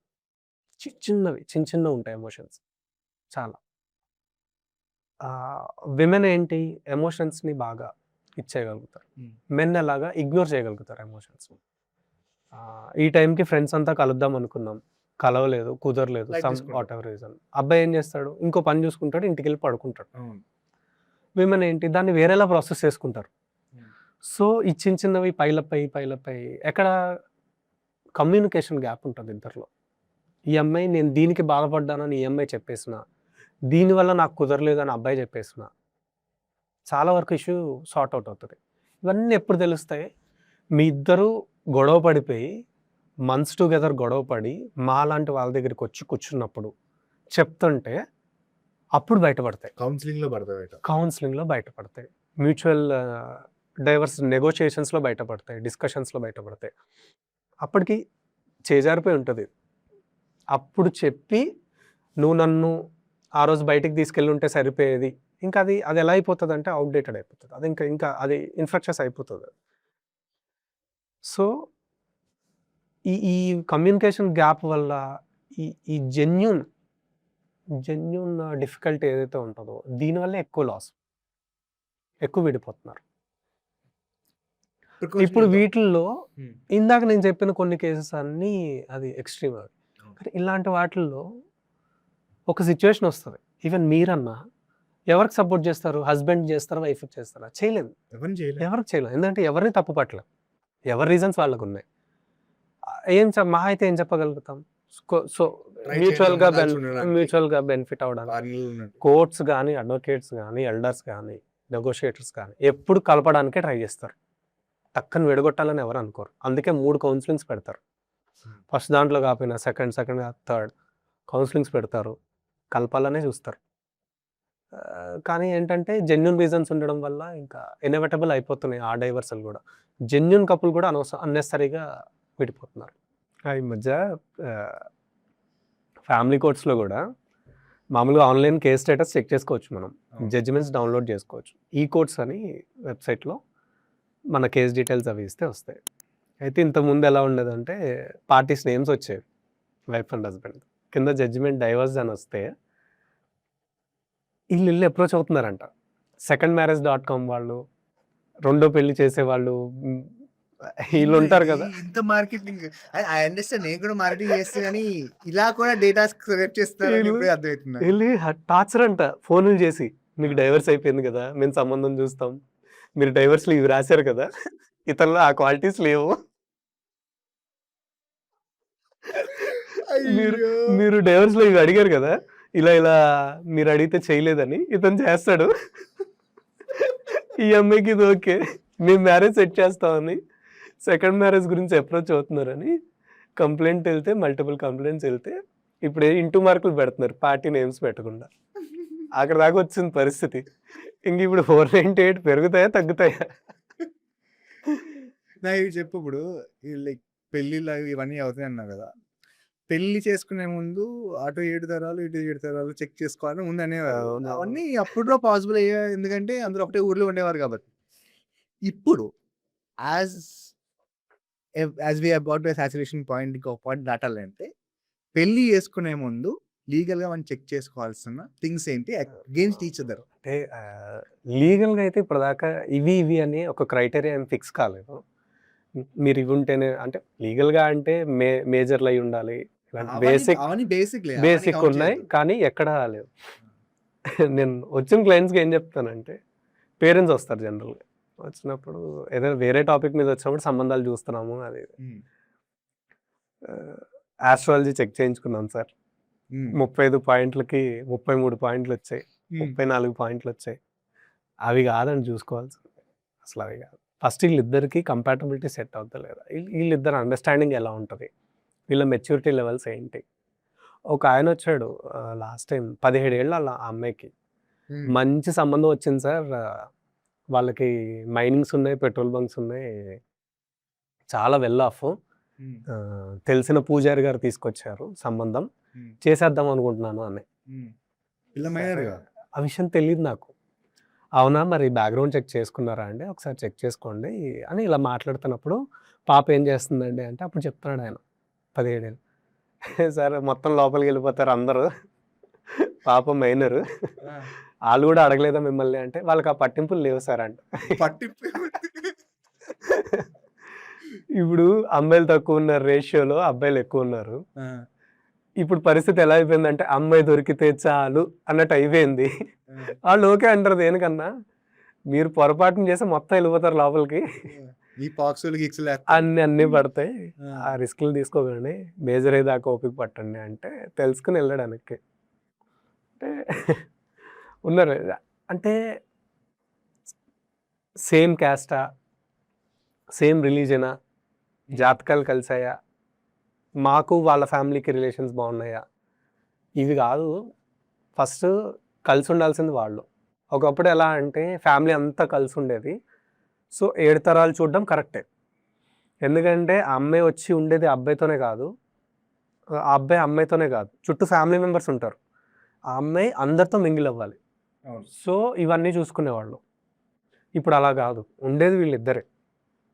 సో ఫస్ట్ ఏం చూసుకోవాలి? వీళ్ళిద్దరికీ సెట్ అవుతుందో లేదో చూసుకోవాలి. నాకు ఒక జాతకాలు చెప్పాను. ఒక ఆయన చెప్పాడు. సార్ నా దగ్గరికి వచ్చేవాళ్ళకి ఒక సలహా చెప్తున్నాను సార్. మ్యాచెస్ చూసుకోవడానికి వస్తారు కదా! చెప్తున్నాను. ఫస్ట్ ఎప్పుడైతే అబ్బాయి వాళ్ళ పేరెంట్స్‌ని అమ్మాయి పేరెంట్స్‌లా ఫీల్ అవుతాడో, అమ్మాయి వాళ్ళ పేరెంట్స్‌ని అబ్బాయి పేరెంట్స్‌లా ఫీల్ అవుతాడో చాలా వరకు ప్రాబ్లమ్స్ తగ్గిపోతాయి. ఎప్పుడైతే మీ అమ్మ నాన్న, మా అమ్మ నాన్న ఉన్నప్పుడే గొడవలు. వాళ్ళు కూడా నా పేరెంట్సే ఈక్వలే అనుకున్న రోజున ఇష్యూస్ తగ్గిపోతాయని చెప్తాను సార్ నేను. నాకు బాగా అనిపించింది ఆ మాట. ఎప్పుడైతే ఫ్యామిలీని అండర్స్టాండ్ చేసుకుని, అమ్మాయిని అండర్స్టాండ్ చేసుకుని, అబ్బాయిని అండర్స్టాండ్ చేసుకుని, రేపు మన ఫ్యూచర్ ఏంటి? మనం ఎలా వెళ్తున్నాం అన్నది ఇలాంటివన్నీ చెక్ చేసుకుని, అవి అన్నీ సెట్ అయితే మ్యారేజ్ చేసుకుంటే ఇవి తగ్గుతాయని నేను అనుకుంటాను. రెండోది బేసికల్‌గా ఇప్పుడు చాలా వరకు పెళ్ళిళ్ళు చేసుకొని విషయం చెప్పకుండా సెకండ్ మ్యారేజ్ చేసుకుంటున్నారు. కేసెస్ ఉంటున్నాయి. చెప్పట్లేదు. చేసుకుంటున్నారు. తర్వాత ఎప్పుడో తెలుస్తున్నాయి. అఫైర్‌లు ఉంటున్నాయి. చేసుకుంటున్నారు. బేసిక్ రీసెర్చ్ చేసుకోండి. ఒక అబ్బాయి ఉన్నాడు. ఎంగేజ్‌మెంట్ అయింది. 6 నెలలు ట్రావెల్ చేశారు. పెళ్ళి 6 నెలల తర్వాత. 6 నెలలు అయింది. పెళ్ళయింది. 1 వీక్ ట్రావెల్ చేశాక అప్పుడు తెలిసింది ఆ అబ్బాయికి. అమ్మాయికి అఫైర్ ఉంది వేరే వాడితో. అమ్మాయి ఫోన్ చెక్ చేశాడు. బయటపడింది. నైట్ టైమ్ కాల్స్ మాట్లాడుతుంది. డౌట్ వచ్చింది. చెక్ చేశాడు అప్పుడు. మరి ఈ 6 నెలలు ఏం చేశాడు? నిద్రపోయాడా? కేసెస్ చూసుకోవాలి కదా! కింద మనం ఒక బ్యాక్‌గ్రౌండ్ వెరిఫికేషన్ చేసేవాళ్ళ నెంబర్ పెట్టాలి. కొంచెం హెల్ప్ పెట్టండి మన వాళ్ళకి. ఈ నెంబర్ నా నెంబర్ ఇప్పుడు బ్యాక్‌గ్రౌండ్ వెరిఫికేషన్ ఇలా కూడా వాడుతున్నారు. మెయింటెనెన్స్ కేసెస్‌లో అబ్బాయి జాబ్ చేస్తున్నాడు లేదా అని హెచ్ఆర్‌ని పట్టుకుని, వాళ్ళ పాన్ కార్డ్ పట్టుకొని, వాళ్ళ స్టేట్మెంట్స్ తెచ్చుకుని అవి తీసుకొచ్చి కోర్టులో వేస్తున్నారు. నడుస్తుంది బ్యాక్‌గ్రౌండ్. అంటే నువ్వు డైవర్స్ అయిపోయాక మెయింటెనెన్స్‌కి వెళ్ళాక నువ్వు చేసే ఈ రీసెర్చ్ అంతా పెళ్ళికి ముందు చేసుకో, పెళ్ళికి ముందు తెలుసుకో. ఫస్ట్ పెళ్ళి అంటే ఏంటి, ఎందుకు చేసుకుంటున్నావు, ఎవరిని చేసుకుంటున్నావు. లవ్లో ఉన్నప్పుడు అరే ఒక అమ్మాయితో బ్రేకప్ అయింది, ఇంకొక అమ్మాయితో ప్యాచప్ అవుతున్నాం, ఆ పెళ్ళిలో అలా కుదరదు. ఒకసారి పెళ్లి చేసుకున్నాక ఆ సిస్టమే అది, మ్యారేజ్లో అది జరిగే ఆ ప్రాసెస్ కానీ అది కానీ అసలు లైఫ్ లాంగ్ వీళ్ళతో మేము ట్రావెల్ చేస్తాం, వీళ్ళతోనే కలిసి ఉంటాం అని డిసైడ్ అయ్యి దిగే జర్నీ అది. దీంట్లో మళ్ళీ మల్టిపుల్ ఆప్షన్స్ ఎత్తుక్కుంటాను, అవి చూస్తాను ఇవి చూస్తాను అంటే ఎక్కడ ఉండలేరు వీళ్ళు. ఇక్కడ పెళ్లి చేసుకొని కాదు నేను ఇంకో ఆల్టర్నేటివ్ చూసుకుంటా అంటే అక్కడ ఉండలేరు. అక్కడి నుంచి ఇంకొక చోట నువ్వు వీడిని మోసం చేస్తావు, ఇంకోటి నిన్ను మోసం చేస్తాడు. అదే రచ్చబండ ప్రోగ్రామ్ మొత్తం అంతే అంతే. అవి ఎప్పుడైతే వీళ్ళు తెలుసుకుంటారో, ఎప్పుడైతే ఆ ఇద్దరి మధ్య అండర్స్టాండింగ్ స్టార్ట్ అవుతుందో. నాకు పాయింట్స్ తక్కువ వచ్చాయి, నాకు 18 పాయింట్స్ వచ్చాయి 35కి. కంగారు పడ్డారు అందరూ. అవుతుందా మీరు సెట్ అవుతుంది, బాగానే ఉన్నా దేవుడి దగ్గర బాగానే ఉన్నాం, అంతా బాగానే నడుస్తుంది. పాయింట్స్, ఆస్ట్రాలజీ, తెలిసిన వాళ్ళు, సేమ్ క్యాస్ట్, ఇవన్నీ కాదు. ఫస్ట్ ఇద్దరి మధ్యలో అండర్స్టాండింగ్ ఇంపార్టెంట్, అది ఇంపార్టెంట్. డన్. అయితే ఈసారి మనం పాడ్కాస్ట్లో మనం వెరీ టైప్స్ ఆఫ్ టాపిక్స్ మాట్లాడుకున్నాం. అంటే ఒక పర్సన్ అరెస్ట్ అయితే ఏం చేయాలి, డైవర్స్ కేసెస్ ఎట్లున్నాయి, డివర్స్లో ఉన్న వాళ్ళు ఏం చేయాలి, different case studies. I think ఇంకా చాలా టాపిక్స్ ఉన్నాయి మనం మాట్లాడుకోవడానికి. మనం మాట్లాడుకుంటుంటే బోల్డ్ వస్తున్నాయి యాక్చువల్లీ మనకి.